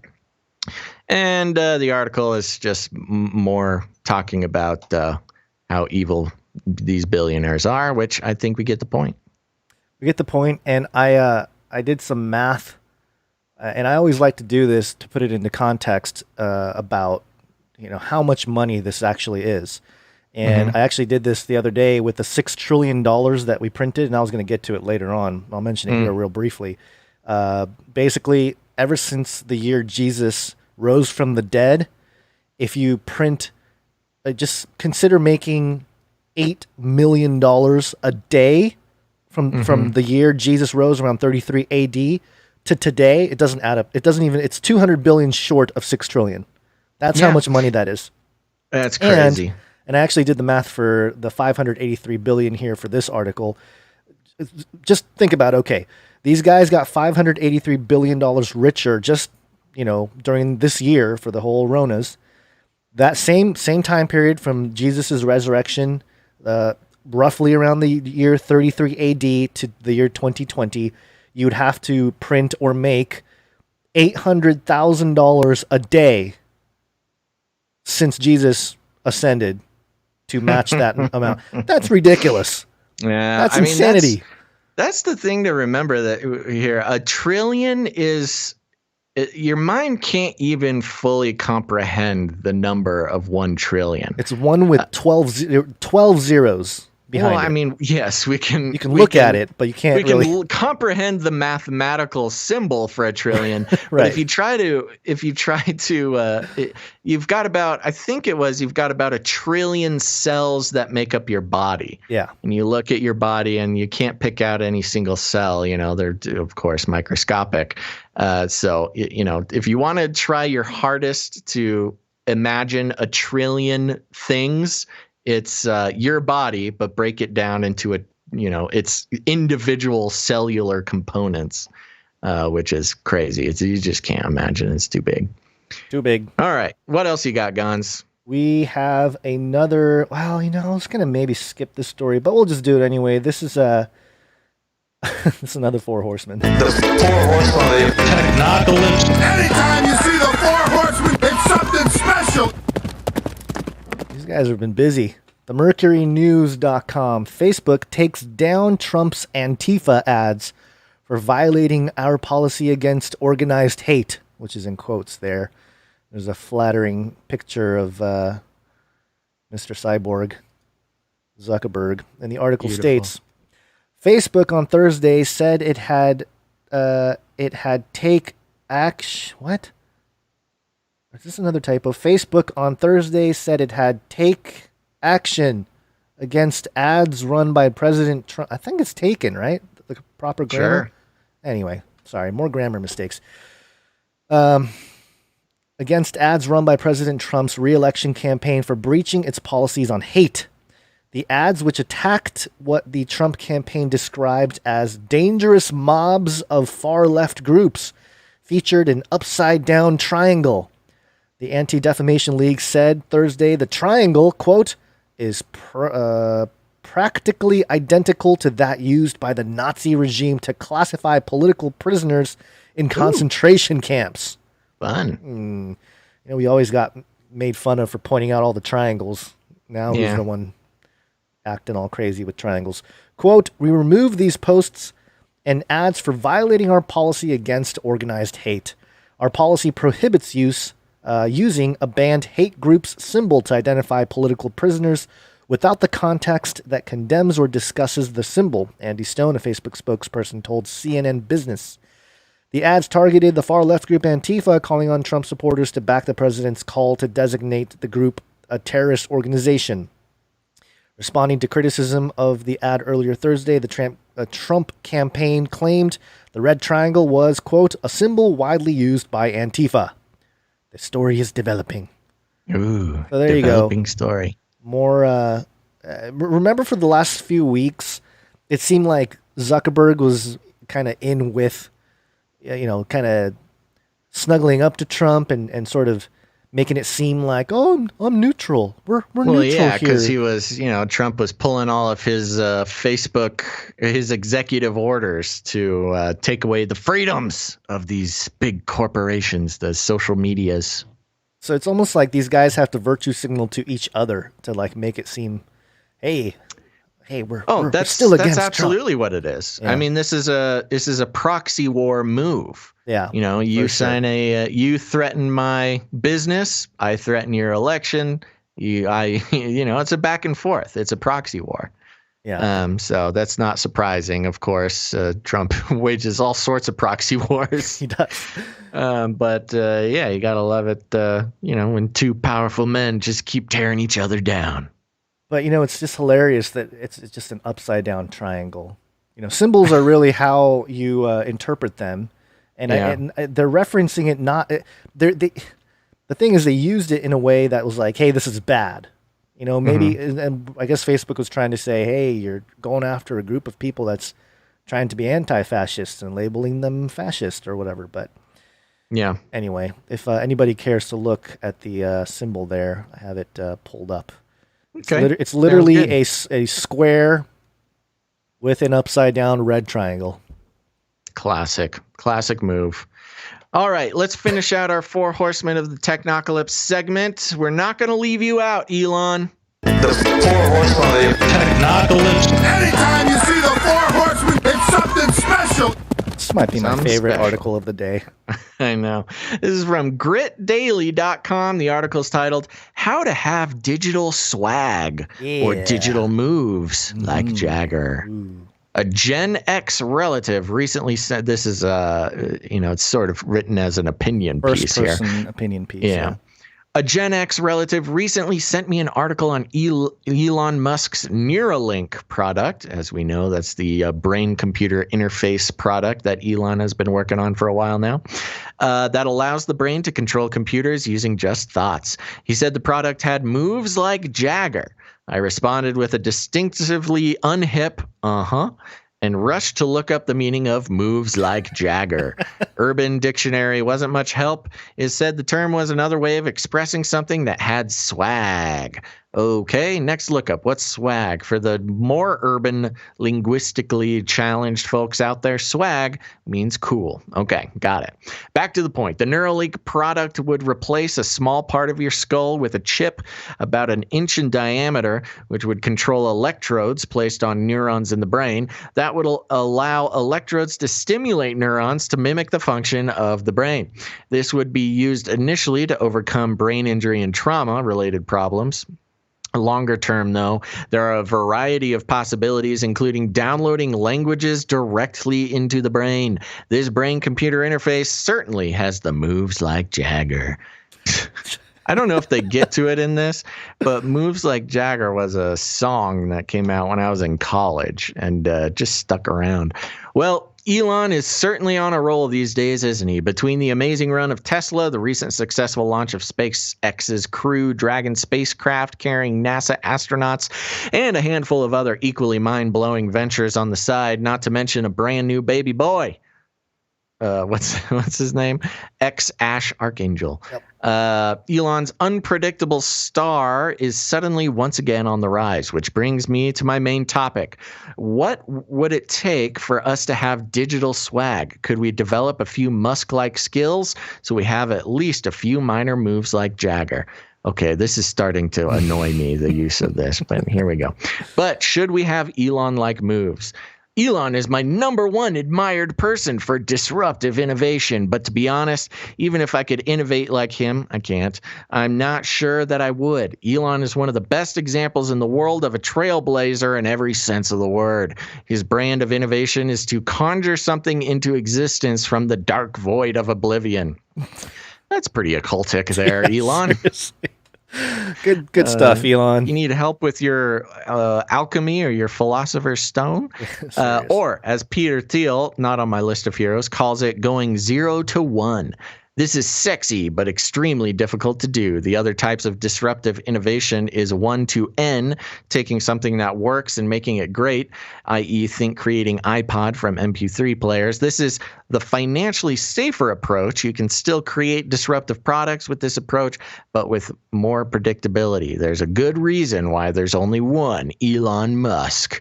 We're definitely going to get kicked off of Twitch. Of course, Elon Musk recently stating that Amazon needs to be broken up for monopoly reasons. So little proxy punch there coming from Elon towards Jeff Bezos. And now we're just reading this glowing review of Elon Musk from, who is this? Tony Saldana. Okay, yes. Moving on. Desirable digital swag we can pick up from Elon. Maybe we need, Gons, I think we need to give you some digital swag. I'm okay. But fear not, Elon has plenty of other swag that we can pick up. Here are the 3 things that I try to follow. Manage by rhyming. Elon says his style is. Oh my gosh. Elon says his style is management by rhyming. He is reported to have said at a recent SpaceX event, quote, "If the schedule is long, it's wrong. If it's tight, it's right." The digital... This is the stupidest thing I've ever heard. The digital world and the resulting fourth industrial revolution moves at a different pace than the world of the third industrial revolution. We were trained that between better, faster, and cheaper, we could at least choose two. Not true any longer. I believe that most often, if you push for faster, you also get better and cheaper as side benefits. Sleep on the factory floor? Elon is famously hands-on. When Tesla failed to meet its output for Model X SUVs, Elon moved onto the factory for 2 weeks. He slept in a sleeping bag. He spent entire days triaging cars at the end of the line, trying to identify the root cause issues. Eventually, he succeeded. This work ethic, and persistence is critical during digital times. I can just picture, before you go on, I can picture Elon walking around. Who knew he was a SoundCloud rapper at work? That was his method to really get things He's done. He's going to show up with a face tattoo. It would not surprise me a single bit if Elon showed up one day with a face tattoo. No, not at all. Okay, we're almost done here. War on bureaucracy. Elon is not a fan of meetings, hierarchy, or any system that interferes with immediate communication. Some of his, quote, rules include avoiding large format meetings unless essential, preferring infrequent meetings unless there's a crisis, feeling free to leave meetings where you're not essential, avoiding jargon, contacting people directly without getting caught up in hierarchy, and my favorite, don't follow silly rules. Not surprisingly, these are principles consistently found in most digitally native companies. The digital era can be unforgiving of old world practices that stifle innovation. Fortunately, there's more than one way to innovate. Elon is unique in his ability to create something from nothing. However, in all the noise of his exciting product creations, we shouldn't lose sight of the basic disciplines that enable those disruptive products to see the light of day. And that's swag we can all develop. So there you go. This person is a big fan of Elon, loves how he rhymes. I like that. Those are the two biggest things that this guy pulled from Elon was rhyme a lot and don't go to meetings. How to have swag like Jagger, like Elon? Just rhyme. Rhyme a lot and don't go to meetings. Don't have meetings. Good stuff. Yeah, good stuff. Yeah, there we go, Gons. I think we're pretty good. We're getting pretty close to that Elon swag. We're really bad at bureaucracy, and we are really bad at bureaucracy. I don't know. We could update our rhyming. We just have to start. You started your SoundCloud rap career. I did. All you got to do is pick it back up. You can be just like Elon. Yeah, I just wasn't willing to take that next step with the face tattoo. That's where I drew the line. Gotta get the face tattoo. Yeah, I just wasn't really up for that. But otherwise, maybe I can. Gone are the days when you can just have gold teeth or something. It's all about the face tattoos now. Well, you gotta have your gold teeth too. You can't skip out on that, Gons. Yeah. There's still some remnants of the old world. Okay, well, maybe I'll start all right. The four horsemen of technology. Anytime you see the four horsemen, it's something special. It's break time! Come on, take a break.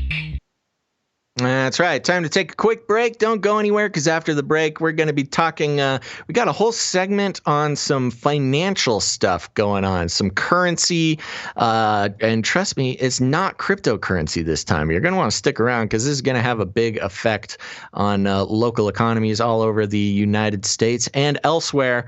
Let's see. Money. Yeah, we got a bunch of money stuff. So you're going to want to stick around. Ooh, the eBay guys stocking their people on eBay. Okay, good. There's a lot of really funky stuff after this break, so and stick a Nephilim around. update. And a Nephilim update. That's right. Don't forget that. Now, before we get into this, I do want to reply to something I saw earlier in the chat. Look, YouTube people, thank you so much for tuning in. But I'm looking at the chat in YouTube and the chat in Twitch, markedly different. People on YouTube have a bad attitude. And one of them is, they asked why why do you even bother to stream to YouTube if you want everybody to watch on Twitch? And I mean, the fact of the matter is that still, even after all of our pleading and asking for people to go to Twitch, even after YouTube betrayed us, demonetized your YouTube channel, consistently taking off your videos, cutting our stream midstream, all the things that YouTube has done to us, we still have more people watching on YouTube than Twitch by like 4 or 5-fold, something like that. Or maybe less, 3-fold maybe. So, most of our viewers are over on YouTube, and that's unfortunate. We've tried to tell you to get over to Twitch. It's really any day now, where it's not by our own choice are we going to disappear off of YouTube. But that's why we still stream on YouTube, because people have not made the switch to Twitch. But, who knows? Maybe one of these days when they finally stop letting us stream on YouTube, then you'll have no choice. We'll probably I don't think many YouTube people will watch on Twitch if we get kicked off. So we're just trying to get the word out there for as much as we can. And eventually we'll try to figure out a way to just stream from our own website. And yeah, we gotta get off all of these. Yeah, that's services the real is the problem. Yeah, the real thing is independent we gotta way. completely get off the services. And if you want to keep making Susan Wojcicki rich, that's your prerogative. I guess it's either Susan or Jeff. You get to choose. You get to choose. Good Servant on YouTube says, I want to super chat. Thank you for that, but you can't because YouTube completely demonetized the Face Like the Sun YouTube channel. So yeah, no that's the super point. chats. You can't super chat anymore because they demonetized. Yeah. But if you want to help us out, you can learn about that here in just a few seconds. We're going to get on with this break so we can get back to the stories. Yes. So real quick, Gons, you got your dinger dinged for the small list of Twitch followers who followed us during the show. Fantastic. Oh, sorry, I didn't mean to ding there. That's okay. Here we go. We got Awoke Within. Ooh, from within. We got World According to Scooter Lee. Oh, I like that. We got Marimore the Red. Ooh, is that Marimore? The Way, the Truth, the Light. The Life? But the light is good. Light. Global Watchman News. I saw you. Global Watchman News made the switch from YouTube. Thank you very much. Very cool. Snake Charmed. Ooh, doesn't sound too good. Yep. Uncle G the Man won. All right, Uncle G. Uncle G. Gabe Loves Rach. Ooh, sounds like we got a couple. A couple made the switch. Get one of those aura rings to track each other's heartbeats. Yes, that's right. Oh, this one's a great, Gons. We got the Riot Control Bees in the house. Yes. And Riot Control Bees. Somebody sent us a pretty in-depth thing about that. I don't have it pulled up here, but I've been meaning to address it. Do you know what I'm talking about, Basil? No, I We missed got an email from a listener, a producer. About Riot Control Bees? About something about bees that were, it was like something about the honeybee population decline. I saw that. I saw it right before the show. I didn't have a chance to take a look at it, but yeah, we'll get to it at some point. Yeah, got a bee update from a producer. Yes. We got King William Arthur. All right. We got Zidadu 22, XID Adu 22. And then that's it. Those are all our new Twitch followers. Thank you very much for following us and watching on Twitch. Really means a lot to us. We appreciate that. Thank you, everybody. And we only have a few supporters, new supporters to thank, producers, if you will. Yes. To thank on PayPal and Patreon. Yeah. On PayPal, we have... Well, real quick, let me explain to everybody. Okay. Well, no, I'll explain it after. You're right. Now, the one thing to mention is that we are value for value model. We don't believe in gaining your trust and your viewership, your eyes, your ears, turning around and selling that for a profit for our own personal gain. Yep. Instead, if you support the show on one of the many ways to do that, this is how it works and things like this. People who pay for the show, you are a producer of the show. You're not our product. You're our producer. So up next, we're going to read a list of the brand new producers since Wednesday. Yes, and on PayPal we have somebody coming in. Brian, thank you, Brian. Thank you, Brian. Coming in on PayPal. And on the Canary Cry Radio Patreon, that's patreon.com/Canary Cry Radio. We had one producer come in, Delilah. Thank you, Delilah. Delilah. Hey there, Delilah. And I think we had one, I haven't updated or checked out the update, but we also got an upgrade from Cynthia. So thank you, Cynthia. Thank you, Cynthia. I believe that's Sin Kitty, if I remember. Oh no, this is a different Cynthia. Well, thank you, different Cynthia. All right. I think. I don't know. I could be wrong, but whoever you are, Cynthia, thank you so much. Thank you, Cynthia, Delilah, and Brian, the brand new producers of Canary Cry News Talk. You guys are the best. And yeah, like I said, we used to talk a lot about just donations, donating to the show, help the show keep going, donating. And to a degree, it still is that way. But I don't think that gives the people it's just not right. You're just donating like it's a charity case. And of course, Gons, you and I are charity cases. Everybody knows that. But the fact of the matter is we're not 501c3 though, we put out clear. 7 to 8 hours worth of material every single week. I mean, that's very prolific. That's more than 99.9% of shows. And when I say shows, I mean podcasts. We are originally a podcast. Make sure to follow us on. Yes. The streaming thing is new to us, but there you go. You're not you're not giving to charity. You are helping to produce the show. And that's why we call you producers.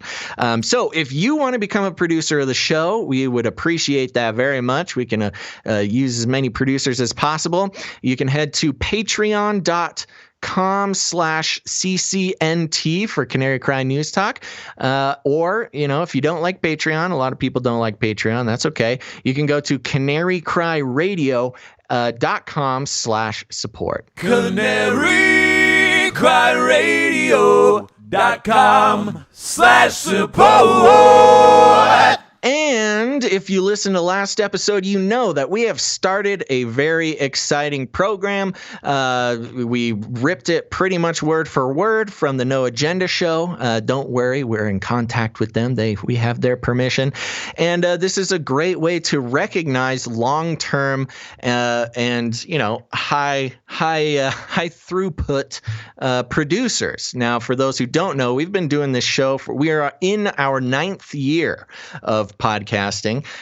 So that's pretty fun. I'm just going to keep saying that until we get to 10 years. I can't wait to get there. It's going to be an existential crisis. But we have had supporters, stick around for many, many years.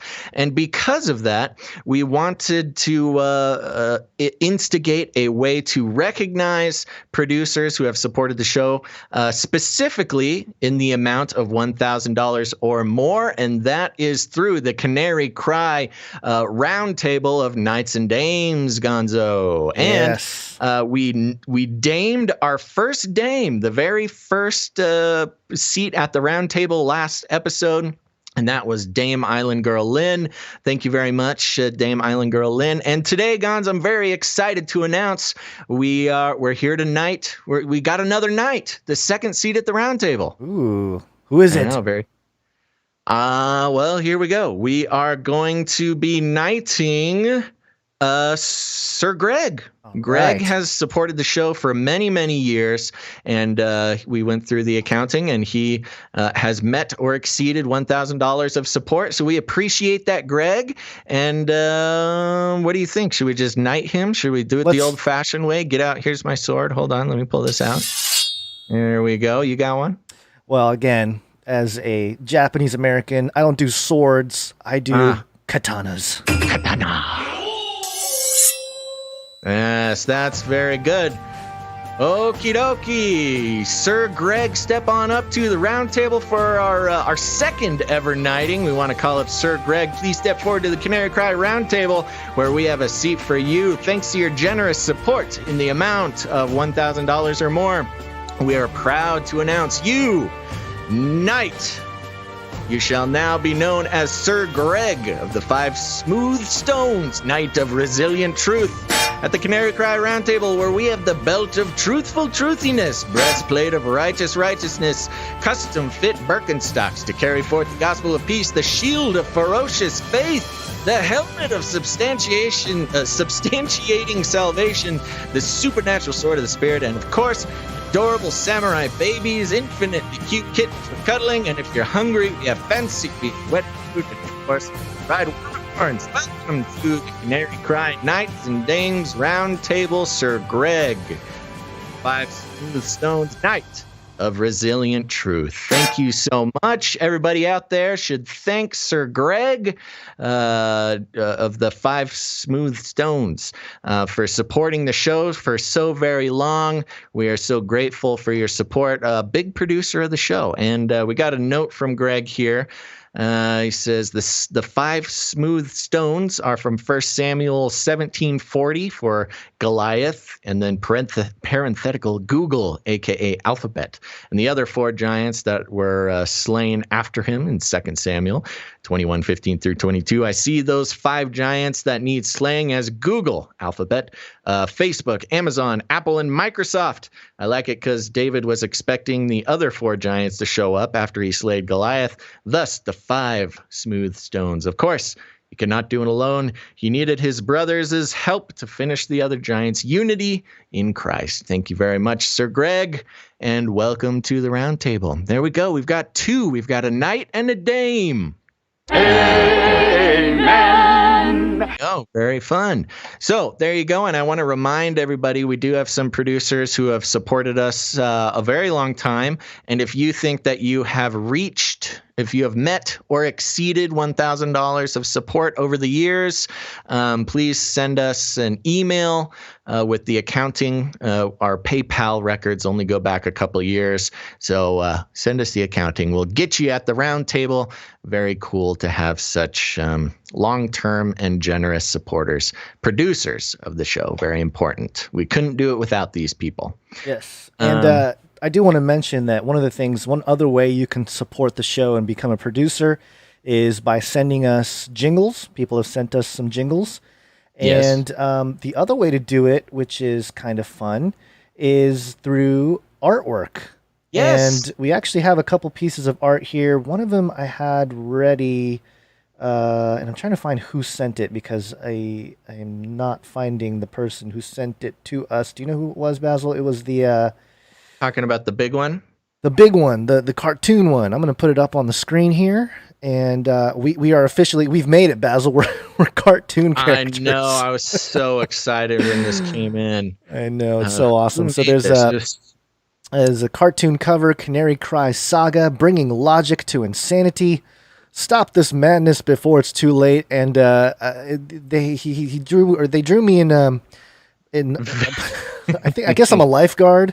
I have a tight red shirt with my bulging shoulders and very defined pectoral muscles. You're living your best life in this art, this is bringing me back to my days as a competitive swimmer. I was nice and trim back then. And you're looking good. Yeah, looking good. I got the cross over my heart there. And Basil, I got to say, your look is a little more creepish. I've got some Jim Carrey vibes. Of course, some like the Tick or something. Pet detective. Oh, the Tick. Yes, some major the Tick vibes. Well, he had to do the best he could without being able to see my jawline, and I gotta say, I'm flattered. Godspeed. My Hawaiian shirt there in protest of being called a racist. I'm not affiliated with the Boogaloo movement. I just like Hawaiian shirts, and this is fun. I really like this. Yes, bringing logic to insanity. Canary Cry Saga. This makes me wonder. What if we did our own comic book? That would be funny. Oh gosh, that's a whole thing. I love it. Great job. And actually, we have one more. This was from. The name on the email is Godspeed. Right. Yes. So yeah, I don't know if we have a real name, but thank you, Godspeed, so much for this. This really made my day having this come in. Awesome. We also had a hand-drawn image from Christine. Which, Nephilim, sorry, real quick. Nephilim update in the chat says, "You guys look ripped. Are you drinking Nephilim milk?" Maybe we should. Maybe that's what I need to get a little more back into shape there. But this was a hand-drawn image of a canary with the googly eyes. I love it. Sent in by Christine. This one too. Thank you, Christine. Thank you guys so are much, awesome Christine. producers of the show, contributing with your artistic talents.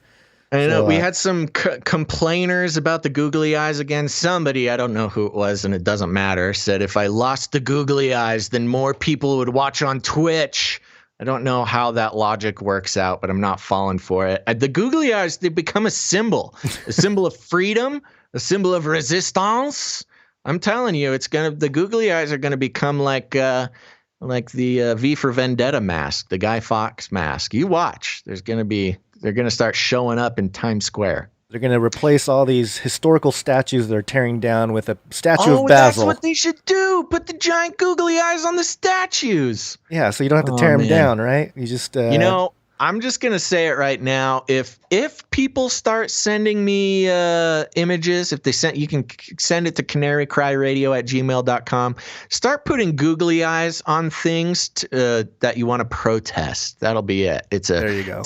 We got to start the nationwide movement of putting googly eyes to protest things. I think that would cut down on the violence, cut down on the vandalism, and really get the message across, I think, to the elites. And I hope the message gets across. I don't know. It might get lost on most of the normies. The Guy Fawkes mask did a great job. I think the googly eyes are next. Okay. Okay, what else we got here? I've completely gotten lost in tabs. Let me reorganize myself. Yeah, okay, what else? Are we good for this break? Did we break good? I think we broke good. Somebody was saying in the chat, I don't remember, it was pretty far back in the chat there, but they were saying that they don't get it since we just did a story about how Amazon and getting the rich get richer. Why do we want to move over to Twitch? Doesn't the rich get richer still if we move it to Twitch? And that's why we're kind of saying that, we need to eventually get on our own website and our own servers and stuff. But that's a little more technical. And, well, let me say this. Sure. I didn't give the whole spiel this time. So, I just don't want to bug people by saying it over and over, but I forget that every show is somebody's first show. So the reason we want people to go to Twitch. Oh, and there's another announcement. Okay. So the reason that we push for Twitch so much is for a couple of reasons. One reason is they're continually harassing us over on YouTube, shutting down the stream, demonetizing the channel, and taking down Gonza's videos, which is just not cool. So it's a point of protest. We want to move away from there. The other one is there are some goals, some viewership goals that if we hit them on Twitch, it actually unlocks a lot of cool tools for you and I to support ourselves without directly asking for donations, but because there's a lot of people who will never become producers, and that's fine. We put out the show, getting the truth out there is worth it enough. But Twitch has a lot of really cool tools for streaming that will allow some control for like producers and audience members to control certain things that happen on the show, stuff like that. Some really cool tools, and also some stuff that will help you and I support ourselves without being so dependent on producers. But maybe that's not what we're supposed to do. I don't know. Who knows? Apparently, it's very hard. I will say right now, if everybody, I'm looking at the numbers now, if everybody who is on YouTube went and watched on Twitch right now, we would hit our goals in one day, in one broadcast. But the chances of that are quite slim. But that's why we always talk about Twitch. We're mad at YouTube, and Twitch has a bunch of stuff that helps Gonz and I feed our kids and our kitties, and helps us support ourselves during this time, because we are only essential employees of this show and nothing else. Yeah. Also, Gonz, I mentioned it to you right before the show, and this might be fun, and so I want some feedback from listeners. I'll be watching the chat as I explain this. But because Twitch is owned by Amazon, Amazon is making available watch parties for Amazon Prime shows. So we can actually broadcast an Amazon Prime show on our Twitch channel. Now there's some details I got to figure out here, but the idea is that we could broadcast Amazon Prime channel shows on our channels and do like a watch party. Now, why would we want to do that? Well, if you listen to the show long enough, I've come to the show so many times, keeping an eye on the media and Hollywood, and now, of course, streaming television, about the sort of programming that comes out that pushes agendas that we talk about on the show a lot, especially technocracy agendas. One of them being upload, which is an idea that we were talking about back in 2012, but now there's a show about uploading your consciousness, using uploaded consciousness as an afterlife replacement, and bringing people back from that. And of course, we've been talking about uploading consciousnesses for almost 10 years now.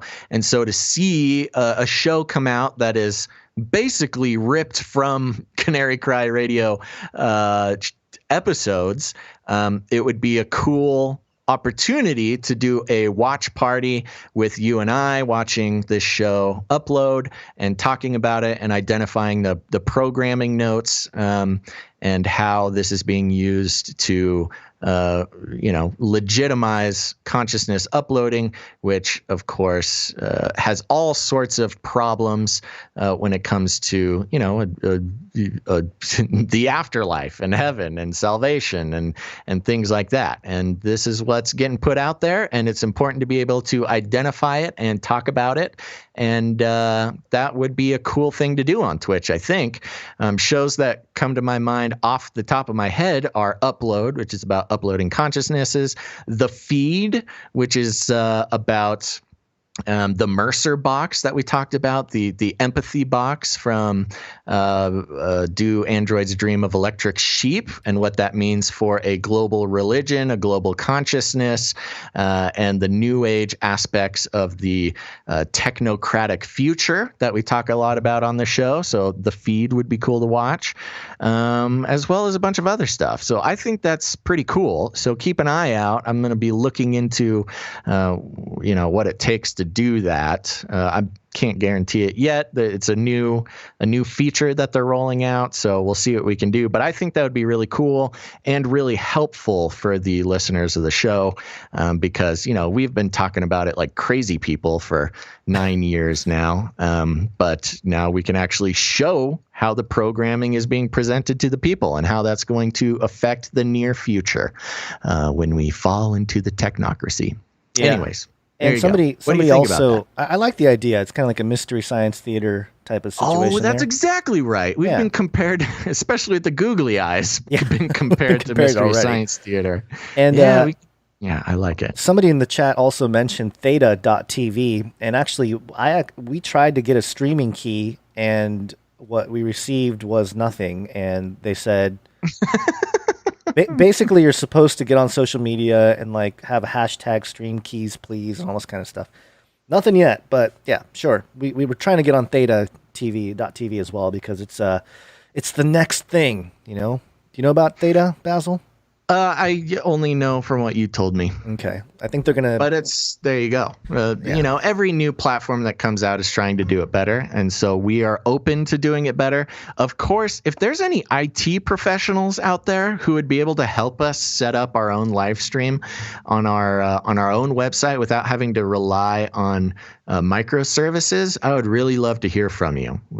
There's a lot of people out there, and we'll get even more listeners, listens after the podcast is broadcasted.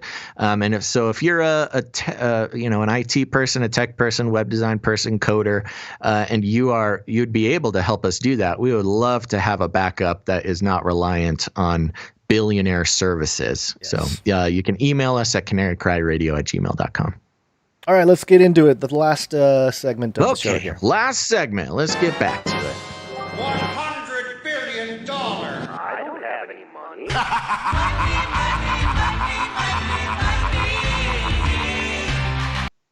TheHustle.co. You want to do this one? TheHustle.co. Yeah, I kind of want to do this one. All right. This is the hustle.co, and the article is titled Why a Small Town in Washington is Printing Its Own Currency During the Pandemic. Oh gosh, show burps coming back. Here we go. Okay, get yourself together. Come on, man. The article reads, Wayne Fournier was sitting in a town meeting when he had his big idea. As the mayor of Tenino, Washington, population 1,884, he'd watched the pandemic rake local businesses. Residents couldn't afford groceries. Long lines snaked outside the local food bank. For more than a month, the downtown area looked almost abandoned. To bring back the economy, Fournier needed to act. Quote, we were talking about grants for businesses, microloans, trying to team up with a bunch of different banks, he tells The Hustle. The big concern was, how do we directly help families and individuals? And then it hit him. Why not start our own currency? Eureka! Eureka! The plan came together fast. Fournier decided that Tenino would set aside $10,000 to give out to low-income residents hurt by the pandemic. But instead of using federal dollars, he'd print the money on thin sheets of wood designed exclusively for use in Tenino. His mint, a 130-year-old newspaper printer from a local museum. That is so cool. I love that. Yeah. Fournier's central idea is pulled straight from Tenino's own history. During the Great Depression, the city printed sets of wooden dollars using that exact same 1890 newspaper printer. Within a year, the wooden currency had helped bring the economy back from the dead. By reinstating the old currency now, Fournier has accidentally become part of a much bigger movement. With businesses worried about keeping the lights on and people scrambling to find spending money, communities have struggled to keep their local economies afloat. So they've revived an old strategy. When in doubt, print your own money. There we go. It seems like a good idea for all of us. Today, these so-called local currencies might help small communities recover from the economic fallout of COVID-19. Fournier isn't your cookie-cutter politician, a firefighter since the age of 18. He first gained local notoriety for a series of Banksy-style guerrilla art projects that took a jab at local leaders. Soon after he revealed himself, he won a spot on the city council. 4 years later, in 2016, he became Tenino's mayor. To hear Fournier tell it, until COVID-19, the community had been on the upswing. Fournier was working on plans to create 150 new agricultural jobs, but Tenino's businesses, which are locally owned and run on small margins, weren't built to weather a lockdown. Quote, there's a lot of them that have already said they're not going to reopen, says Fournier, and the ones that have been hanging on are going to need a boost. The city is also poorer than the rest of Washington state. Quote, we have a higher rate of kids in our school district that receive free and reduced lunch, says Fournier. There's a higher rate of folks who are in poverty. Fournier's local currency program works like this. Residents below the poverty line can apply to receive money from the $10,000 fund that Tenino has set aside. Fournier says they also have to prove that the pandemic has impacted them, but we're pretty open to what that means. Once they're approved, they can pick up their stipends printed in wooden notes worth $25 each. The city is capping the amount each resident can accrue at 12 wooden notes, or $300 a month. According to Fournier, each note features a Latin inscription that means basically, we've got this handled. The spending comes from, I like that. We're fine. We're going to be fine. Here, take this wooden money. The spending comes with a few restrictions. Residents can't use the money to buy cigarettes, lottery tickets, or alcohol. The currency is designed for the essentials, including food, gas, and daycare. Almost every business in town accepts the wooden notes, and twice a month, they can submit redemption requests to the city to turn the notes into cash. But why print money on wood? Why not just give residents $300 worth of federal dollars? The answer is simple. By creating its own local currency, Tenino keeps the money in the community. As Fournier puts it, Amazon will not be accepting wooden dollars. Quote, the money stays in the city. It doesn't go out to Walmart and Costco and all those places, says Joyce Worrell. who has run the antique shop Ironworks Boutiques for the past decade. Worrell sells clothes, jewelry, and, in an outdoor garden that adjoins her shop, an assortment of furniture. These days, she's added masks and disinfectants. Closing down businesses these last few months, Worrell says, was a catastrophe for a lot of us, but she has rallied around the wooden currency as a way to revitalize the local economy. After all, it worked for the city once before. The currency hasn't woven its way into her store yet, but she's expecting it soon. Quote, a lot of people in our city work for places that hire low-wage help, part-time help, so they've been out of work this whole time, Worrell says.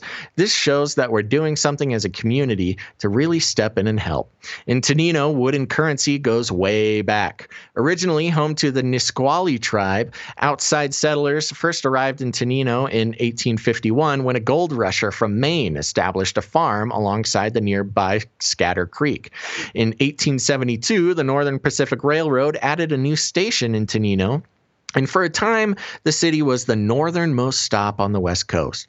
By the mid-1900s, the world knew Tonino for three things: its lumber business, its quarries, and its wooden currency. The legend of the wooden currency started in December 1931 when Tonino's only bank closed shop. The Great Depression was ripping through the country and countless townspeople lost their savings. Most had to stretch the little money they had to pay for groceries, rent, and other essentials. A local newspaper publisher named Don Mahor pitched a solution. With the bank gone, Tonino could invent its own currency. The officials agreed, and Mayer printed a series of notes, 25 cents, $1, $5, and $10, on rolled Sitka spruce. He and two local doctors agreed to back all of the currency themselves. By January 1933, the town had printed $6,500 worth of wooden money. Tonino wasn't alone in this experiment. During the Great Depression, local currency saw a golden age. Hundreds of municipalities, business associations, and worker co-ops started issuing scrips. One estimate suggested as much as $1 billion worth of scrips circulated in the U.S. in the 1930s. Cash-strapped businesses soon... I'm going to skip down a little bit because we kind of get the idea. Long story short... money does grow on trees. Yes, money does grow on trees was the newspaper headline that swept the country there. They kind of they go into a lot. Well, let's try this. Can local currencies really save the economy? Take a look around the globe and you'll find local currencies everywhere. Amid the economic fallout from COVID-19, small town leaders have struck on the same idea as Fournier. The town of Castellino del Biferno, Italy, population 550, started printing a local paper currency nicknamed the Ducati in late April to stimulate commerce.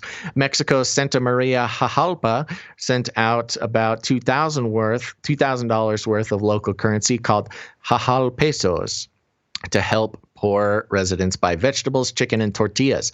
The Brazilian city of Maricha is making extra money off a digital local currency known as the Mumbuca. The Mumbucas are so omnipresent, even city officials receive their salaries in Mumbucas. That businesses pay the local government a 2% fee to accept them. That money is funneled into no-interest loans that are offered out to members of the community. In the U.S., the local currency movement is more fractured. Plenty of currencies like the Ithaca Hours or Bay Bucks made a splash for a decade or so before petering out. One of the most successful ongoing experiments is called Berkshires, a paper currency founded in 2006 through the nonprofit Schumacher Center for New Economics. Over 400 businesses in Great Barrington, Massachusetts accept Berkshires, and the money is backed through a network of community banks. The article goes on for quite a while, but I think that's it. I think we kind of get the whole idea here, Gons. Unless there was something in there that you highlighted that you want to talk about. Well, there's a good and a bad aspect to this. The good, obviously, is the support of the local communities and keeping it. Think of like an arcade, right? You can only use certain coins at the arcade, so you sort of limit the use of a certain type of currency. Mm-hmm. The negative aspect of it is you can only use the currency in certain locations. Yeah, right? but So it's the double point edged. is that. But the point is that is positive, anyways. Right. First of all, let me say that the United States has a long history of local currencies. Right. You know, even back at the inception, well, maybe not the inception, but in the 1800s, you know, there's a period there where every state had their own currency. Right. There was a federal currency, but the states, you know, had their own currency. So there was hundreds of different currencies in the United States for quite a while before, you know, the Fed came in and didn't like that very much. But I almost see this exclusively as a good thing, and let me tell you why. First of all, it's all community based, and you know, with the idea that most, if not all, at least of the important local businesses will accept this. You're keeping the money out of Costco. You're keeping the money out of Walmart. You're keeping your money out of billionaires' pockets, which we've just spent, you know, tons of this show talking about how screwed up it is that billionaires have become ultra billionaires because of the pandemic, while, you know, half the country is struggling more than anybody should. And so, you know, keeping the money in the community is a huge benefit. I also love the fact that they're not, you know, giving more money to billionaires. I'm a huge fan of that. I'm a huge fan of the fact that they're not relying on the federal government to, you know, exchange goods and services in their own community. I'm always down for, you know, getting as little federal government involved as possible. And yeah, I mean, of course, I'm not saying there's no downsides. I'm sure there is. But, you know, this is another example of American communities, you know, turning their backs on a federal government that has turned their backs on them. Right. You know, we're constantly being betrayed by the federal government, and it's about time that, you know, especially in communities that don't get the attention that they deserve just as an American town, you know, the federal government's supposed to be taking, you know, if not taking care of people, at least facilitating, you know, a prosperous economy. And if they're not, who cares about them? Right. You know, make your own prosperous economy. I'm mostly in agreement with you. I honestly think that this is really a better way to obviously garner, again, like you said, building local businesses and keeping things within your community. I think the issues start popping up when you have the trade-off on the margins. I think if the government can easily step in and say, okay, if you're trading into those currencies, like let's say you travel to a different state and you got to change your money from one kind of currency to another to use it in that location, it's gonna, you know, that's the whole point, is to not bring the money into another community. It's to keep it in yours. I know. Now I see some people in the chat talking about. Now I'll say Six String Commando says this local currency thing is like a precursor to a one world currency. It's like Flippy is to Skynet, which is funny. I have to totally disagree, though, Six String Commando. Nothing personal. I just disagree. I think this is opposite of moving towards a one world currency. Right. And more than anything, I like that it's on wood. You know, there's a lot of opportunities to, you know, the digital currency thing, you know, creating an ERC Ethereum token is easy enough for anybody to do. But of course, especially when you're working with low income and people below the poverty line, you can't expect them to have a smartphone and a digital wallet and stuff in order to handle their money. Right. So it's also you're It's also interesting. Back to the garden, Gons. I know. I get it. The one thing that's interesting, though, is that as it's made and printed in the United States, there's also that same, the same kind of logic being used here in terms of, hey, if you're of this wooden dollar or these wooden currencies is still denominated in dollars, isn't it? It's still like, yeah, but I see that as more of a measurement issue. You know, if you were, you know, if you were inventing your own unit of measurement and you said, okay, right, I'm making a new unit of measurement. It's how big is Basil? Okay. And you go, okay, well, that's, or weights. Well, weights are better. Why are you even talking about in inches? Well, I'm just helping you understand how big the Basil is. something like that. So I understand what you're saying. I just disagree, and that's okay. It's okay. It's all in weights and measures. There was I'm again just responding to some chat that I'm seeing. Basically, just if you want to get down to it, it's no different than just writing a coupon for $25 worth of groceries. Yeah, it still would. It's still like a fiat, in that sense. There's no actual tangible sort of value to this. It's still a fiat because it's decreed. It's decreed and it's agreed upon.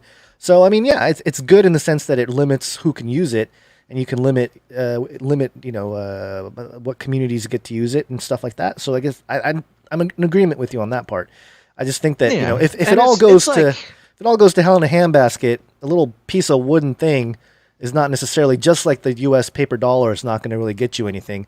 There's that footage of Venezuela. I don't know if you saw it, Basil. It was hitting social media the last few days, where I don't have it. I'm not going to pull it up right this second. But basically, it was what's the currency over in Venezuela?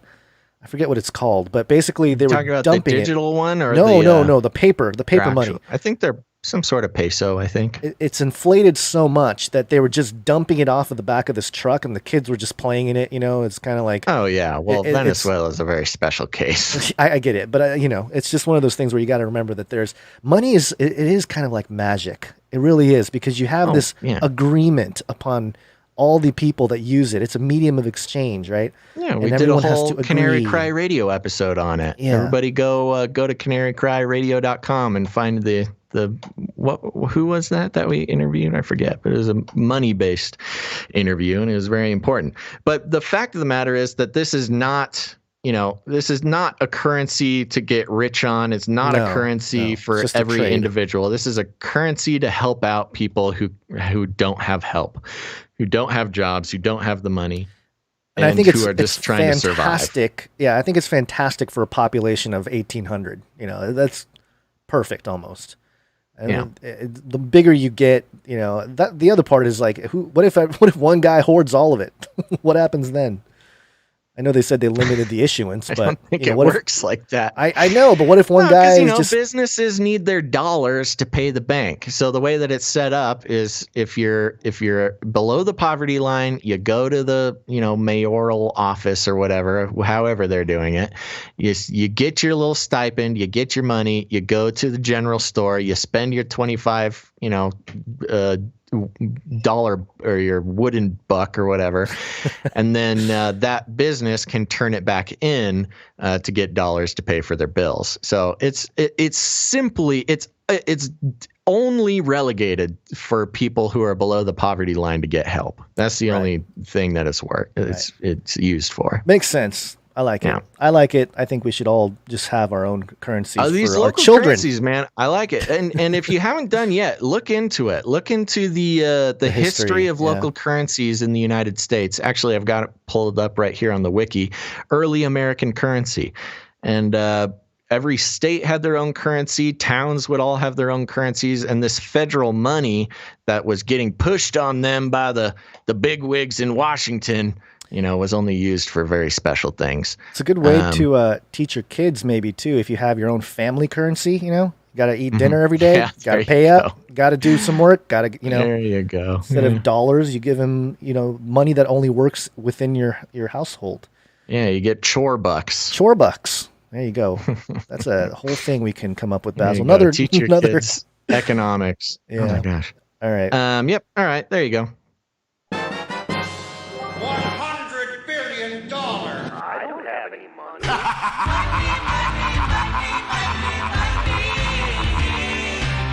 The alternative here is the warning sent out by CNBC.com. Powell, who's I think he's the chair. Is he the chair? Yes, chairman of the Federal Reserve, warns of significant uncertainty about the recovery and says small businesses are at risk. Yeah, no kidding. Didn't realize that, Mr. Jerome Powell. Thanks for letting us know. Federal Reserve Chairman warned Tuesday about significant uncertainty regarding the pace of the U.S. economic recovery and said small businesses and lower income and minority Americans are particularly at risk.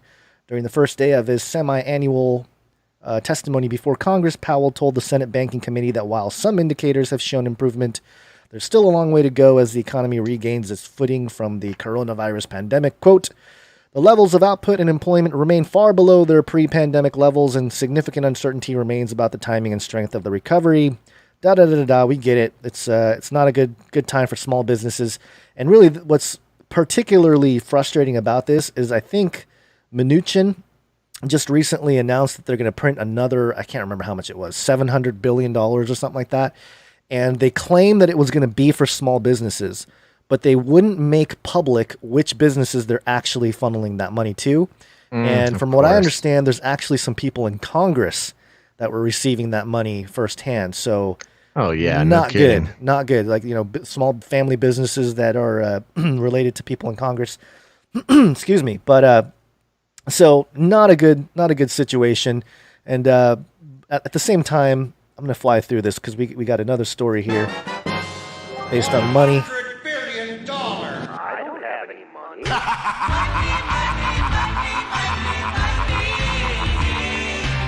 The reconstruction of the fourth industrial revolution has begun. This is Cointelegraph.com. Akon's Crypto City moves ahead, awarding $6 billion construction contract. $6 billion, Basil. Yeah. A U.S. engineering firm awarded singer and entrepreneur Akon with a $6 billion contract to build a crypto city in Senegal. And I actually reported on this back. Senegal? Yeah. It's Africa, man. It's Wakanda. I'm telling you, the Wakanda propaganda was real. I'm not joking. I'm not joking. You mentioned this a few episodes ago. And I mentioned it also in the video about the Microsoft 2020-06-06-06 patent video I made back in March. This is more of the model of, I think, what they're going to try to do with a Mark of the Beast-ish type of system based around a personality, an individual. United States engineering firm KE International awarded Senegal-American singer and entrepreneur Akon with a $6 billion contract to build a cryptocurrency city in Senegal. According to a June 4th announcement, KE International secured $4 billion from investors from the first two phases of Akon City's construction. Akon first announced plans to build the city in January. The firm has now confirmed the deal and added more details about the project. The first phase of Akon's development is expected to be completed at the end of 2023. By the end of this phase, the complex will include a mall, residences, hotels, and a police station, a school, a waste facility, a solar power plant, and a hospital campus. The second phase is expected to be completed in 2029, just in time for 2030, and is expected to deliver a complete city entirely running on the Acoin cryptocurrency. As Cointelegraph reported in mid-March, Acoin is a cryptocurrency designed for entrepreneurs in developing countries such as Africa. So there you go. The same idea, Basil, about having that local currency, but in a smart city. So there you go. Yeah. I don't know. I think it's very interesting how that's all going to turn out. We'll see. Well, now, of course, there's been plenty of companies and people talking about building a crypto city, so I'll believe it when I see it. Well, here's the difference with this one, okay? There was a conference that I was checking out. I think it's called. I'm totally blanking on the name. It was happening yesterday and today, and Akon was one of the guys talking, and he basically admitted that the United Nations is 100% behind this project, and the United Nations. I think some of the verbiage they were using was that the United Nations is going to help rebuild Africa, which is the irony there, right? Didn't they help destroy Africa with all their programs? But now they're going to help rebuild Africa by usurping or going around Western democracies. So they're going to go ahead and do that without the help of the United States directly and just going to rebuild Africa. That's why I think the Wakanda propaganda thing is real. And sounds like China's involved in this too. Well, the United Nations, China's definitely involved. And the China other part of it, China has about 1 million people living and working in Africa. That's been one of their main economic targets over the past few years. Yes, absolutely. And the average age, this is something I heard at the conference, the average age of the African right now is 19 years old. Oh my gosh.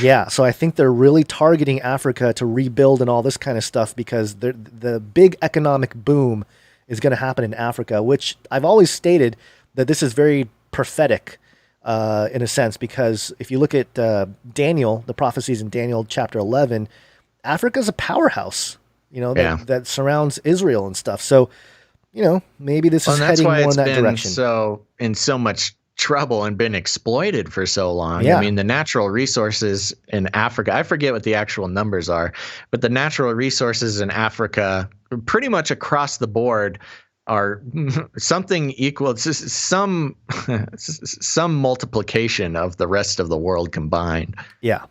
So yeah, it's got everything it needs to go full on Wakanda, but there's been a lot of shady dealings from other powers, including, including America and China and everybody. I really think the sort of civil war type of race war type of stuff that they've been brewing here in the United States also has to do with that. I think there's a part of it that's going to be sort of getting the people on board to really rebuild Africa. Which again, the irony is the Hegelian dialectic.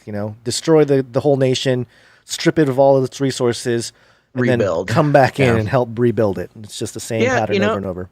It's interesting you bring that up. Really, aside from the show, just kind of in my general research and knowledge gathering, I recently did kind of a deep dive on what is it called? Afrofuturism. Mm-hmm. Have you looked into this? Not particularly that, no. Yeah, so Afrofuturism was really a literary trend throughout the 20th century, and it was mostly African-American authors and filmmakers and musicians and things like that. They felt kind of left out from a lot of the sci-fi storytelling. There wasn't a lot of black people in sci-fi books and stuff like that. So they started writing sci-fi all centered around Africans, sort of in the future, Africans in spaceships and Africans, doing all the same sci-fi stuff that, it was just by trend probably relegated to mostly white characters. And now Afrofuturism has kind of evolved into basically the Wakanda thing, leading to, Africa being going to be the first continent and people group to reach some sort of, super future. Technological. Technological utopia, stuff like that. And then there's, of course, a bunch of conspiracy theories around that about how specific, and hey, some conspiracy theories are true about how other world powers specifically, trying to take the riches out of Africa to not allow Africa to reach Wakanda status. So this is a very interesting sort of thread of literary history to look into for Afrofuturism, which has now become a pretty powerful idea behind Black Lives Matter and a lot of similar movements like that. And I imagine Akon is a big fan of Afrofuturism. Yeah, I'm sure he's part of that, the initiation of all that movement happening for sure. Wakanda forever, baby. Forever. Okay. I'm running out of time here, so we're going to go right to the... we're pretty much at the end of your time. Yeah. So that's good. You want to do a Nephilim update? Or? Do it real quick. Yep. Nephilim update. And this is I thought this was very interesting. Benzinga.com, author Nick Huntley's new book, CERN, Satan's Playground, is a heady blend of quantum physics and global conspiracy in a riveting thriller for science-savvy readers. And so Nick Huntley, I'll wait for the check, the marketing check in the in the mails. Yeah, a lot of people owe you money. Yeah. Nick Huntley, an electrical engineer with a lifelong fascination with science, Einstein, time travel, and everything that makes up the universe, has published his new book, CERN, Satan's Playground, a fact-based and illuminating account of modern astrophysics and a compelling revelation of the possible motivations behind the work of scientists at the European Organization of Nuclear Research, which is CERN. Could CERN, the creator of the birthplace of the World Wide Web, be involved and even be behind the most ultimate conspiracy in all of history with their science, symmetry, Satanism, paganism, and rituals? This book is designed as a brief introduction into how CERN is deeply and darkly connected to many world leaders, the Vatican, the Hollywood elite, the Deep State, the Illuminati, and the New World Order. The book takes the reader on a journey through what is easily one of the most secretive organizations of all time, and is an accessible and very carefully structured introduction into how it all started, how everything was created with the Big Bang almost 14 billion years ago, and CERN's burning desire to recreate those conditions through physics and by colliding particles together at almost the speed of light and attempting to be like God Almighty. They have created the largest machine in the world and even discovered the God particle, the glue that holds the entire universe together. Why would they build their nuclear research facility upon the burial grounds of Apollyon, the destroyer? Could CERN be responsible for releasing the devil from the bottomless pit, from his prison, hell, as written in the Bible in Revelation 9? CERN has long been accused of opening up black holes that could very well swallow the entire universe, and they even admitted to this Armageddon-like possibility on several occasions. And it just kind of keeps going here. But anyway, the book is it's a science fiction book, but man, sounds like science fact. Sounds like he's been reading some Tom Horn and watching some Face Like the Sun videos or something. And so there you go. CERN, Satan's Playground, is part of our Nephilim update. Nephilim update. Nephilim update. Nephilim update. Okay, everybody, that's all we got for today's show. I do want to say happy Juneteenth to everybody. I meant to mention that at the top of the show. Juneteenth. Is it really a happy thing to celebrate? Juneteenth is a holiday celebrating the emancipation of those who had been enslaved in the United States. Okay. It was the day that the slaves were set free. So, I gotta be honest, I had no idea what it was until like recently. Well, there you go. I learned you something, and all the rest of you as well. I know we have some Juneteenth celebrators who listen to the show, so there you go. So it was happy Juneteenth, and that's all we have for today. Remember, we are looking for more producers of the show. We do not subscribe to selling your attention to billionaires for our own personal gain.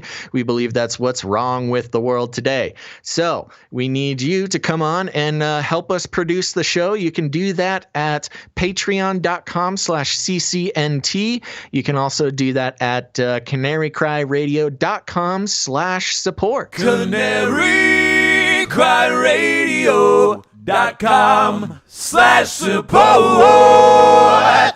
That's right. And, on a heartfelt note, I do want to thank all of our producers for helping produce the show. We couldn't do it without you. And, it was kind of a slow week for bringing on new producers of the show. So we do earnestly ask that if you get any value out of the show, whether you've listened or watched one episode or 10 episodes or 100 or 200 now that we're over episode 200, if you get any value out of the show, please consider helping us out and returning some value and becoming a producer of the show. And the canarycryradio.com/support. There's PayPal options. There's recurring support as well as one-time donations if commitment's not your thing. So thank you very much, everybody. Yeah, and I forgot to mention that we also have canarycryradio.com/crypto, and somebody did send us some XRP recently. Oh, yay. So some Ripple XRP as a gift, a donation, just a small amount. So thank you for whoever sent that. It's anonymous. We don't know. We don't know who sent it. There you go. So we've got anonymous producers. We appreciate that very much as well. And remember, you can help produce the show in a lot of ways. You can send us some art, some show-specific art. Just a little tip there. We got a lot of creative people who help out with the show. And if you create some sort of art, some visual art, send that over to canarycryradio@gmail.com, and we'll show it on the show, and it'll pop up on Facebook or in our newsletters, stuff like that, because we love sharing the art that our producers make. Remember, we're looking for some show-specific art. We get a lot of great stuff, but, we really can only use stuff that is specific to the show. So we appreciate that very much. And if you are a sound person, at the end of the show, we'll be playing our Canary Cry mixtape. And if you create some sort of song or jam based on the show, we'll put it on the Canary Cry mixtape at the end of the show. So stick around for that, as well as jingles. If you're a jingle creator, send us a jingle to canarycryradio@gmail.com. canarykry.com. Remember to keep it short. Make sure there's no royalty music in there. No big name bands. And if there is, make sure it's 3 or 4 seconds, something like that. That would be great. And we will play it on the show. We appreciate that so much. We're really lucky to have such a great, creative, and generous group of producers. We couldn't do it without you guys. Now, there's other ways to help the show. You can leave a rating and a review on iTunes or Spotify. We are now on Google Music. What is it called? Google Music? Google Podcast. Google Podcasts apparently is a place now. Leave a rating and a review there. We're brand new there. We need some ratings and reviews to help us out. So thank you guys very much. Another great way to support the show is to just tell a friend. Word of mouth is the best way to get the show around and spread the truth that we think so desperately needs to be spread. And y'all got friends and family who are still getting their news from the mainstream or their Facebook feed. And let me give you some advice. You want to walk right up to them, you want to grab them by the cage, and you just got to shake it. The end of the world occurred pretty much as we had predicted. I want to shake things up, stir up some controversy, rattle a few cages. Hey, stop that! Don't ever silence me. I'm the last angry man, a crusader for the little guy. Leave the bird alone. Never. Rattle a few cages. Rattle a few cages. The human race will have every opportunity to improve. And if they don't? Ask Noah. That's right. Just ask Noah. And I want to thank Fact Checker Bot in the chat. Says, I don't have money, but I will scream at everyone on YouTube for the entire show if it helps. Don't know if it helps, but worth giving it a try. Thanks, Fact Checker Bot. And remember, we'll be giving shout outs to the rest of our new Twitch followers next show. Please consider watching the show on Twitch. It helps us out a whole bunch. It's the easiest way to help the show. And we want to stick it to YouTube. So that's a fun thing for everybody to partake in. Okay, everybody, remember, we'll be back next week on Monday, sometime between noon and 5 p.m. Pacific Standard Time. Make sure you have notifications turned on so you can catch the next episode of Canary Cry News Talk. So make sure to tune in next time. But until then, all together now, think outside the cage. Yeah. Woo. Burn it all.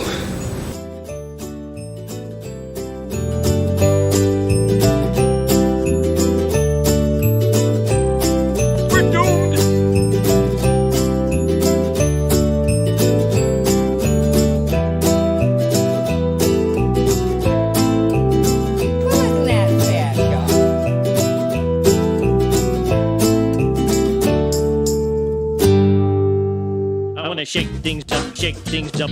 I want to shake things up, shake things up. Leave the bird alone. I want to stir up some controversy. I want to rattle a few cages. I'm the last angry man. You'll never silence me. I'm the last angry man. I'm the last angry man. You'll never silence me. I'm the last angry man. A crusader for the little guy. Well, we'll see about that. Whatever, Illuminati. You are entering a dimension of sound. You carefully come in through the threshold with wonder, yet skepticism. You see the faint shape of an outline of a robot arm petting a cat. You faintly hear the haunting sounds of a man playing a tambourine.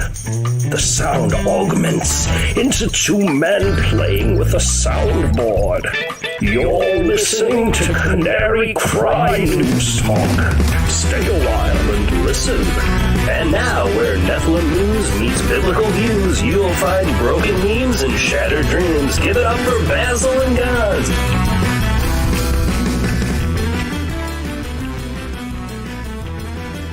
Don't let me go into the archives and find out what I told you. I tell you something. People call me everything under the sun, accuse me of lying and everything else. I try to give you a heads up. I warn you. And then months later, when I'm right, everybody forgets. I said this months ago. I tried to tell y'all. This is what was happening. I tried to tell you. Heads are gonna roll. I tried to tell you. It's chaos. It's a mess. I tried to tell you. And nobody wanted to listen. Do y'all hear me now? Is it clear? I tried to tell y'all it's getting ugly. It's a mess. I tried to tell y'all. I tried to tell you. Nobody wanted to listen. And now you see folks scurrying. I tried to tell you. You know how many times I'll say something months in advance, and then it comes to fruition, and then y'all forget I reported. See, they're going to have breaking news like it's news. You know what the news was today? I tried to tell you. But nobody wanted to listen.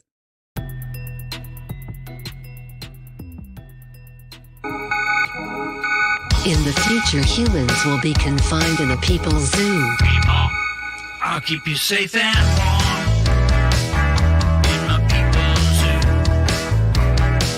I'll keep you safe and warm down in my people's zoo. You, yeah, you in my people's zoo. I'll keep the cameras on.